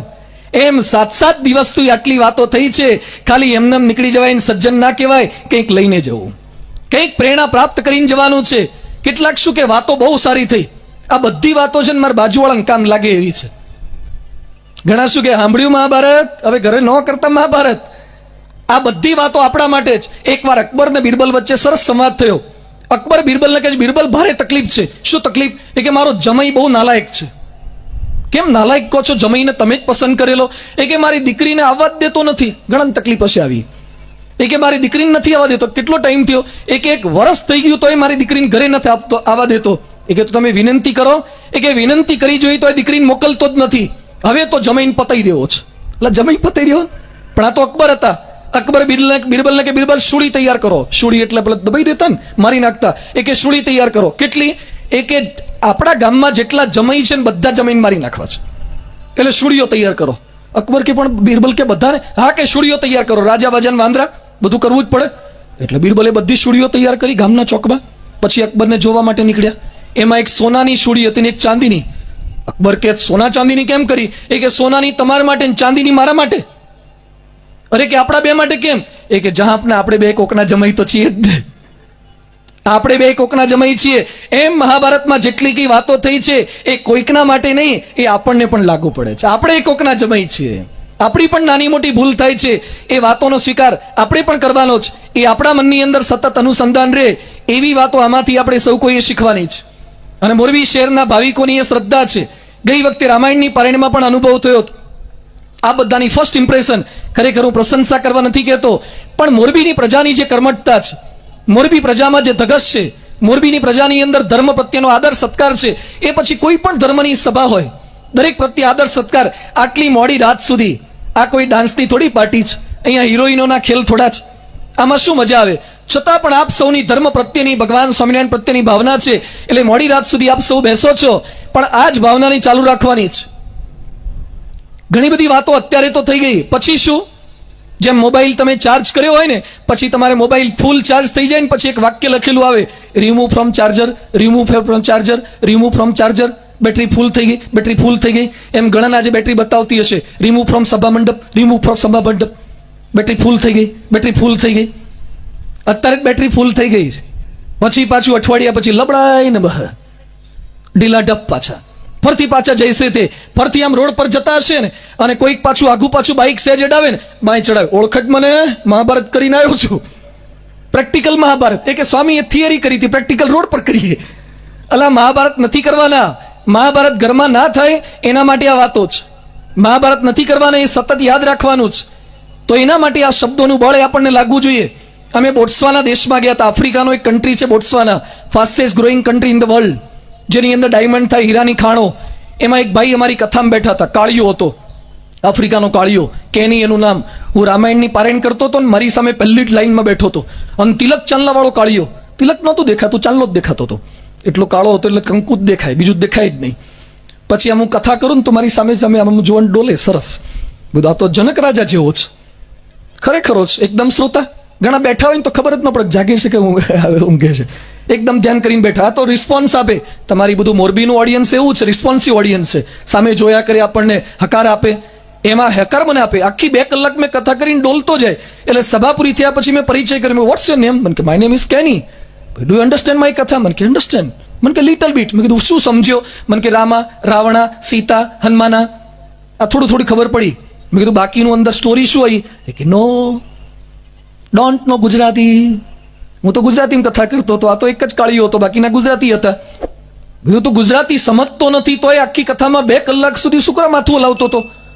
2 કલાક સુધી મને એમ કે તું જ આરામ સમજે છે, બાકીના નથી સમજતા. 2 કલાક સુધી માથું હલાવ્યું, તને સેટ પણ કંટાળો ન આવ્યો? મેં તને સમજાતું નહોતું છતાં કથામાં શું કરવા બેઠો? મને કે સ્વામીજી મેં સાંભળ્યું છે કે જ્યારે સંતો કથા કરે તો there is benefit, લાભ થાય જ. બધું અમારે ગુજરાતમાં હજી ખબર નથી પડતી, તમને જ પડે છે. મને કે બેનિફિટ, લાભ થાય જ. એમાં બેસીએ ને તોય લાભ થાય. ઘણા રોડ પર ચોકડી બેઠા હોય તો પસાર થતા હોય તો લાભ થાય છે ને. રોડ પર બેઠા હોય જોયા જ કરે, લાભ થાય. થોડોક હૈયું ટાઢું થાય, જોયા જ કરે, લાભ થાય. એમ જેમ બહારના લાભ થાય છે એમ આ ભગવાનની કથા વાર્તામાં બેઠા છે એ લાભ થાય. પણ એ લાભને કન્ટિન્યુઅસ રાખવા માટે સતત યોર રાખવો પડે. અહીંયા વાતો કરીને પાવર ચડાવવાનો. મેં ગઈ વખતે વાત કરી હતી, અમે ત્યાં આણંદ પારાયણ કરવા ગયા, પાછા આવતા હતા અને રસ્તામાં ગાડી ડ્રાઈવર ચલાવે, મોડી રાત્રે 12:30 પારાયણ પૂરી કરી. જેવા નીકળ્યા, અમારી ગાડી છે ને સામેવાળી ગાડી ભેટવા જતી હોય ને એવું લાગે. એટલે મેં જોયું ડ્રાઈવર આરો ઝોલા ખાતો હતો. મેં દોસ્ત તું ઝોલા ખાઈ છે? મને કે હવે નહીં ખાવું. થોડીક ચાલીને પાછી ઝોલા ખાય, સામે વાળી જતી રહે. એટલે તું ઝોલા નહીં ખાય, મોઢું ધોઈ નાખ. એટલે પાણીથી મોઢું ધોવડાયું. થોડીક વાર ઝોલા બંધ થઈ ગયા, પાછા ચાલુ થઈ ગયા. એટલે પેલી પીપરમેન્ટ આવે ને હોલ્સની જેવી ગળામાં રાખવાની બોલવા માટેની, એટલે મેં મારી ગોળી એને આપી. ગોળી ખાઈ દરમિયાન શાંતિ, જાગે, પાછી ગોળી પૂરી થઈને ઊંઘવા લાગે. મારી 3 ગોળીઓ લેવા દે વગરની એ ખાઈ ગયો, પાછો ઊંઘવા માંડ્યો. એટલે મેં તો તું ઝોલા ખાઈ છે? મને કે સ્વામી તમે તમારે સુઈ જાઓ, વાંધો નહીં આવે. મેં કોને વાંધો નહીં આવે? તને મને બધાને વાંધો આવશે. અમારી ઊંઘ ઉડી ગઈ. પછી મને કે સ્વામીજી 5 મિનિટ માટે બગોદરા ચોકડીએ ઉભા રહેશો? મેં કીધું કેમ? મને કે પેલી ચાની લારી આવે ને તો 5 મિનિટ ખાલી મને ચા પી લેવા દો. બધું 5 મિનિટ નહીં, અડધો કલાક ઉભા રહીશું, કારણ કે અમારે સ્ટર્લિનમાં 3 મહિના નથી રહેવું, વોકાડમાં નથી રહેવું, આપણે ત્યાં જ ઉભા રહીશું. એટલે અડધો કલાકમાં ઉભા રહ્યા, 5 મિનિટ. એ જેવો ગયો અને ચાની કપલી પીને પાછો આવ્યો. અને જેવો પાછો આવ્યો ને પછી અમારી ઇન્ડિગો ગાડી હતી, જે દરવાજો બંધ કર્યો, ટ્રકનું બારણું ઠોકે ને એમ બંધ કર્યો. અને પછી ગેર પાડ્યો, જાણે બસના પેલા ડ્રાઈવર પાડતા ને કાઢી નાખવા માટે, આમ આંચકો માર્યો. અને અમે બંને સંતો જાગતા હતા, કારણ કે અમારી ઊંઘ ઉડી ગઈ હતી. અમને કે સ્વામીજી તો એ બંને સુઈ જાઓ, કાલાવાડનું મંદિર આવશે ને ત્યારે હું તમને જગાડીશ. બધું કેમ આ બધો પાવર? મને કે ચા કા કમાલ હે, ચા પીધીશ. 2 રૂપિયાની ચા, 5 મિનિટ ચા પીધી અને આટલી જ ચા, પેલી કળિયુગની આવે છે ને નાના કપલાવાળી, આટલી ચા પીધી, એમાંય આવી ઊંઘ ઉડી ગઈ. આટલો પાવર, 2 રૂપિયાની ચા, 5 મિનિટની ચા જો આટલો પાવર ચડાવતી હોય તો છેલ્લા 7 દિવસથી 12 14 કલાકથી આટલી વાતો સાંભળો. થોડોક તો પાવર ચડાવજો. સહેજ તો મનમાં થવું જોઈએ ને, આટલું બોલ્યા છીએ તો સહેજ આપણા મનમાં રહેવું જોઈએ. પણ વાતો ચાલે એ દરમિયાન પાવર રે, પાછું ઓસરી જવાય, થોડીક વાર થઈને ઓસરી જવાય. પાવર રહેવો જોઈએ. એકવાર પેલા ચોર લોકો ફરવા નીકળ્યા ને ચોરી કરવા, ત્યાં ગામમાં પેલા નટના છોકરા ખેલ કરતા હતા. ચોરને ગમી ગયો, એ કે નટનો છોકરો સારો, ઠેકડા હારા મળે, એને કિડનેપ કર્યો. એ કે શું કરવાનું? એ કહેતા ચોરી કરવા જઈએ ને ત્યાં ઠેકડો મારવાનો. લઈ ગયા, તને થોડોક ભાગ આપશું. એક મોટા શેરના ત્યાં ધાડ પાડી, શેઠના ત્યાં. રાત્રે શેઠ સૂતા હતા, ચોરો ભેગા લઈ ગયા પેલા છોકરાને અને પેલું વેન્ટિલેશનની બારી તોડીને કે અંદરથી ઘૂસ. એ કે કૂદકો માર. પેલું કે ના. એ કે કૂદકો માર. એ કે ઢોલકી વગાડો, ઢોલકી. એ કે કેમ ઢોલકી? એ કે કૂદકો માર. એ કે ઢોલકી વગાડો, ઢોલકી. એ કે પણ કેમ ઢોલકી? એ કે મારા બાપા ઢોલકી વગાડે ને તો જ ઠેકડા વાગે. એ કે તારા બાપા વગાડે ઢોલકીને પૈસા આપે, અહીંયા તો હાવ જાય, અહીંયા ઢોલકી ના વગાડાય. એ કે ઢોલકી વાગે ને તો જ ઠેકડા વાગે. એમ 7 દાડા સુધી મેં ઢોલકી વગાડી, હવે પૂરું, હવે ઠેકડા ન વાગે. તો ઢોલકી વાગે છે ક્યાં? ઝુલતા પુલ પાસે. હા, ઝુલતા પુલ પાસે દર રવિવારે 5:30 થી 7:30 દરમિયાન ઢોલકી અમારે હરીશમણ સ્વામી, મંગલ પ્રકાશ સ્વામી વગાડે છે. એ ઢોલકી વગાડે છે. દર રવિવારે સત્સંગ સભા થાય છે, એ સભામાં જાઓ, એમાંથી કંઈક શીખવા મળે. અને શું જગ્યા છે, 19 વીઘાની ભવ્ય જગ્યા. પૂજ્ય યોગી સ્વરૂપ સાંઈ કોઠારી સ્વામીના પ્રયત્નથી, સ્વામી બાપાના આશીર્વાદથી અદ્ભુત જગ્યા ત્યાં સંપન્ન થઈ છે. અને સ્વામીએ સંકલ્પ કર્યો છે. રાજકોટનું કાલાવડનું મંદિર જોવો છો ને, અને અહીંયા મારી પાછળ પીછવાઈમાં તમે મંદિર જોવો છો. આ મંદિર જેવું દેખાય છે ને એવું મંદિર પ્રમુખ સ્વામી મોરબીને ભેટમાં આપવાના છે. આવનારા વર્ષોની અંદર સ્વામીજીનો આગવો સંકલ્પ છે કે મોરબીનું ઘણું બધું સિરામિક વખણાય છે, ઘડિયાળો વખણાય છે, તળિયા નળિયા બળિયા બધું વખણાય છે. એની અંદર આ આપણું વખણાય, તમામ પ્રજા આવી શકે એવું સાંસ્કૃતિક આખું સ્થાન ઊભું થશે. તમામ વયના, તમામ જ્ઞાતિના, તમામ ઉંમરના લોકો માટે અદ્ભુત સ્થાન પરમ પૂજ્ય સ્વામીજી ત્યાં ઊભું કરવાના છે. થોડોક સંકલ્પ આપણે કરીએ, એ સભામાં જવાનો સંકલ્પ કરીએ, ભગવાનના કાર્યમાં જોડાવાનો સંકલ્પ કરીએ. ભીષ્મ પિતામહ ભગવાન સાચા છે એવું માનતા હતા પણ જોડાઈ ન શક્યા. હું સમજાવું છું, મહાભારતનો સાર 5 વ્યક્તિઓથી. ભીષ્મ કૃષ્ણ સાચા છે એવું માનતા હતા પણ બોલી નહોતા શકતા. વિકર્ણ કૃષ્ણ સાચા છે એવું દ્રૌપદી વસ્ત્રાયણ વખતે બોલ્યો. શું બોલ્યો? કે વસ્ત્રાયણ ખોટી ઘટના છે, પણ કૌરવોનો પક્ષ છોડી અને પાંડવમાં ભળી ના શક્યો. ભીષ્મ ખાલી માનતા હતા, બોલતા નહોતા. વિકર્ણ બોલતો હતો પણ ભળતો નહોતો. રૂકમણીનો ભાઈ રૂકમી, એને ખબર પડી કૃષ્ણ સાચા, પાંડવ સાચા છે. શું બોલ્યો? એ કે તમારે જરૂર હોય ને તો મને બોલાવજો, જરૂર હોય તો બોલાવજો, તમારે બહુ તકલીફ પડે ને તો મારી હેલ્પલાઇન લેવી. આવો જાણતો તો, બોલતો તો, પણ મદદ કરવાની ભાવના નહીં. મારી જરૂર હોય તો બોલાવજો. કેટલાક અમને એમ કહેતા હોય, સાંઈ મંદિરમાં જરૂર હોય તો કહેજો, તમારું અટકે તાર કહેજો ને. તારા વગર કંઈ અટકે એવું નથી. તારું અટકશે, ભગવાનના કામમાં નહીં જોડાય તો. કોઈના વગર ભગવાનના કામ અટકતા નથી. પણ કેટલાક અમને શું વાત કરે એ કે પારેણમાં અટકે તાર કહેજો, મંદિર કરવામાં અટકે ત્યારે કહેજો. આપણે મદદ નહીં કરીએ તો આપણું અટકવાનું જ. અહીંયા રૂકમીની ભાવના આવી હતી. અને બલરામ, જેવું મહાભારતનું યુદ્ધ ચાલુ થઈ ગયું, એ તો જાણતા હતા કે મારો ભાઈ કૃષ્ણ ભગવાન છે, છતાં પાંડવોના પક્ષમાં ના બળ્યા અને ક્યાં જતા રહ્યા? તીર્થયાત્રા કરવા. મહાભારતનું યુદ્ધ ચાલુ છે, તીર્થયાત્રા કરવા જતા રહ્યા. અને શલ્ય મદદ કરવાની ભાવના પણ ખોટી જગ્યાએ ભરાઈ ગયો. અર્જુન એક સાચો કે જે ઓળખી ગયો અને કૃષ્ણ ભગવાનના આદેશમાં વર્ત્યો. કરીશ્ય વચનમ તવ. એમ આજે આપણે સૌ પણ સંકલ્પ કરીએ, કરીશ્ય વચનમ તવ. ભગવાન સ્વામિનારાયણ લાખન ધારક સંત પ્રમુખ સ્વામી મહારાજ, જેણે અમારા જેવા સંતો બનાવ્યા, જેણે ગાંધીનગર, દિલ્હી, અક્ષરધામ જેવા મંદિરો કર્યા. અને મેં કાલે પણ વાત કરી હતી, સ્વામીજીનો મંદિરોનો સંકલ્પ છે. અમેરિકામાં 102 એકરમાં, ન્યૂ જર્સીમાં ભવ્યાતિ ભવ્ય અક્ષરધામ પ્રમુખ સ્વામી મહારાજ આવનારા 5-7 વર્ષમાં બાંધવાના છે. સ્વામીનો સંકલ્પ છે કે આખા વિશ્વની અંદર બધે હિન્દુ સંસ્કૃતિનો ડંકો મારવો છે. 91 વર્ષની વયે આવા પવિત્ર સંત, જેના જીવનમાં એક ડાઘ કાઢી ના શકાય. દેશ વિદેશના લાખો લોકો, બિલ ક્લિન્ટન જેવી વ્યક્તિ પ્રમુખ સ્વામીના દર્શન કરીને એમ બોલે કે સ્વામીજી તમારું હૃદય સોનાનું, 100% સોનું છે, બહુ જ પવિત્ર આપનું જીવન છે. નાના નાના બાળકો, કિશોરોની અંદર કેવા સંસ્કાર. નાના છોકરા, બોમ્બેમાં ધર્મેશ નામનો એક છોકરો, એની માં મૃત્યુ પામ્યા, એના બાપુજી રડતા હતા. આ 6 વર્ષનો છોકરો એના બાપુજીને શું કહે છે કે પપ્પા, મરનારાને શી રડો છો? તમે રડનારા નથી રહેવાના, તોપને મોઢે તુમડા, એ તો સંધાઈ ઉડી જવાના, તુમડાની જેમ ઉડી જવાના છો. આ સમજ ક્યાંથી આવી? આપના બાળકોમાં આજે છેલ્લે આપને મારે વિનંતી એ કરવી છે, તમારા બાળકોને જો સંસ્કારી બનાવવા હોય, તમારા બાળકોને દુર્યોધન થતા જો અટકાવવા હોય તો બાળમંડળમાં મોકલજો. એને અર્જુન બનાવવા છે, એને યુધિષ્ઠિર બનાવવા છે, સોંપી દો સંતોને. અને અમે ગેરંટી આપીએ છીએ કે તમારા દીકરાને દુર્યોધન થતા અટકાવવાની ગેરંટી અમારી સાધુઓની છે. તમે એકવાર એને મોકલતા થાઓ. આ સત્સંગના યોગની અંદર આટલું ભોગ સમર્પણ આ સંતો નિસ્વાર્થ ભાવે આપણને આપી રહ્યા છે. તો બાળ સંસ્કાર ભવિષ્યની જનરેશન માટે, એના માટે આ પુસ્તકો છે, આ બુક સ્ટોલ એના માટે ઉભો કર્યો છે. કેટલા સુંદર પુસ્તકો, કેટલી ભગવાનની છબીઓ. થોડા પુસ્તકોનું કંઈ પઠન કરીએ. આપણને ધર્મગ્રંથોની ખબર નથી હોતી. શું આપણા ધર્મગ્રંથો? તો થોડોક સમય એની અંદર ફાળવીએ, સંત સમાગમમાં ફાળવીએ, ઘરમાં મંદિર બનાવીએ. આજે જ અમે ગયા હતા અહીંયા ગોવિંદભાઈ જગદીશભાઈના ઘરે, શું મંદિર બનાવ્યું છે, ખુશ થઈ જવાય એવું. ઘણાના ઘરમાં મંદિર હશે. ઘર મોટા થાય, ઘરમાં સારામાં સારું મંદિર કરો. સિરામિક લગાવો છો, પેલી વોલ ટાઇલ્સ લગાવો છો, મોટા મોટા બાથરૂમ બનાવો છો, થોડું ભગવાનનું મંદિર કરો ને. એક ભાઈએ ઘરમાં દાદરા નીચે ભગવાનનો ગોખલો કર્યો હતો. એટલે મેં કીધું ભગવાનને દાદરા નીચે કેમ રાખ્યા? મને કે નડે નહીં.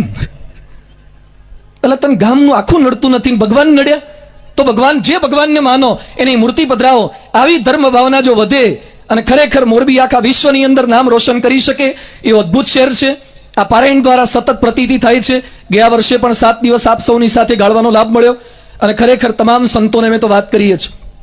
આપ જેવા શ્રોતાઓ આટલી મોટી સંખ્યામાં અનેક શહેરોમાં દેશ વિદેશમાં પારાયણ કરીએ છીએ, પણ આટલી મોટી સંખ્યામાં આટલા 3-3 કલાક સુધી ખૂબ શાંતિથી બેસી રહે સંતો પ્રત્યે આદર સત્કાર, એ મોરબીના તમામ શ્રોતાજનોનો હું ખૂબ ખૂબ આભાર માનું છું. આપ સર્વે ખૂબ શાંતિ જાળવી આટલો કથા લાભ બધો પ્રાપ્ત કર્યો છે. કેટલાક ભૂખ્યા આવતા હશે, કેટલાકને શારીરિક તકલીફ હશે, કેટલાકને નીચે બેસવાની તકલીફ હશે, છતાં આપ બેસી રહ્યા છો કંઈ પણ બોલ્યા વગર. કેટલાક ગામડેથી આવે છે, ટ્રેક્ટર લઈને આવે છે, કેટલાકને મેં જોઈએ છે છકડામાં જતા હોય છે. રાત્રે પહોંચે ક્યારે? ધક્કામુક્કીની વચ્ચે જવાનું. છતાં પણ આપનો ભગવાન સ્વામિનારાયણ પ્રમુખ સ્વામી મહારાજ માટેનો પ્રેમ છે. આટલા કલાક તમે આપ્યા છે. જેમ નેતાઓ વોટ માંગવા આવે ત્યારે શું કહે છે કે એક દિવસ તમે જાગશો ને તો બાકી તમે હુઈ જજો, અમે જાગશું. પછી એ જાગે કે નહીં નક્કી નથી. પણ નેતાઓ વોટ લેવો હોય ને એટલે શું બોલે છે? એક દાડો તમે તમારી ઊંઘ જતી કરો, બાકી તમે હુઈ જજો, અમે કામ કરશું. એમ મહાભારત કહે છે 7 દિવસ તમે જાગ્યા છો, પછી જો આ મુજબ વર્તીએ તો નિરાતે સૂઈ શકાય એવું આ ચરિત્રમાં તાકાત છે. અને મોરબીના તમામ નાના મોટા કાર્યકર્તા જેઓએ જહેમત ઉઠાવી છે, બધાનો તાળીઓથી આભાર માનીએ છીએ. પુનઃ આપ સૌનો ખૂબ ખૂબ આભાર. સમય અનુસારે રવિવારે સાંજે 5:30 થી 7ની આ સત્સંગ સભાની અંદર પધારીએ. ભગવાન સ્વામિનારાયણ પ્રમુખ સ્વામી મહારાજના ચરણોમાં પ્રાર્થના, મહાન ભારતનું નિર્માણ આપણે સૌ કરી શકીએ. આપણા ઘરમાં મહાભારત અટકાવી અર્જુન જેવી શરણાગતિ પોતપોતાના ઈષ્ટદેવની ભગવાન સ્વામિનારાયણ પરમ પૂજ્ય પ્રમુખ સ્વામી મહારાજની કરી શકીએ. એ બળબુદ્ધિ શક્તિ પ્રાપ્ત થાય એ જ એમના ચરણો પ્રાર્થના. કઈ ભૂલચૂક થઈ હોય તો ક્ષમા કરશો. ઉદાર દિલે સાથે મળી અને ભવ્ય ભારતનું નિર્માણ કરીએ એ જ પ્રાર્થના.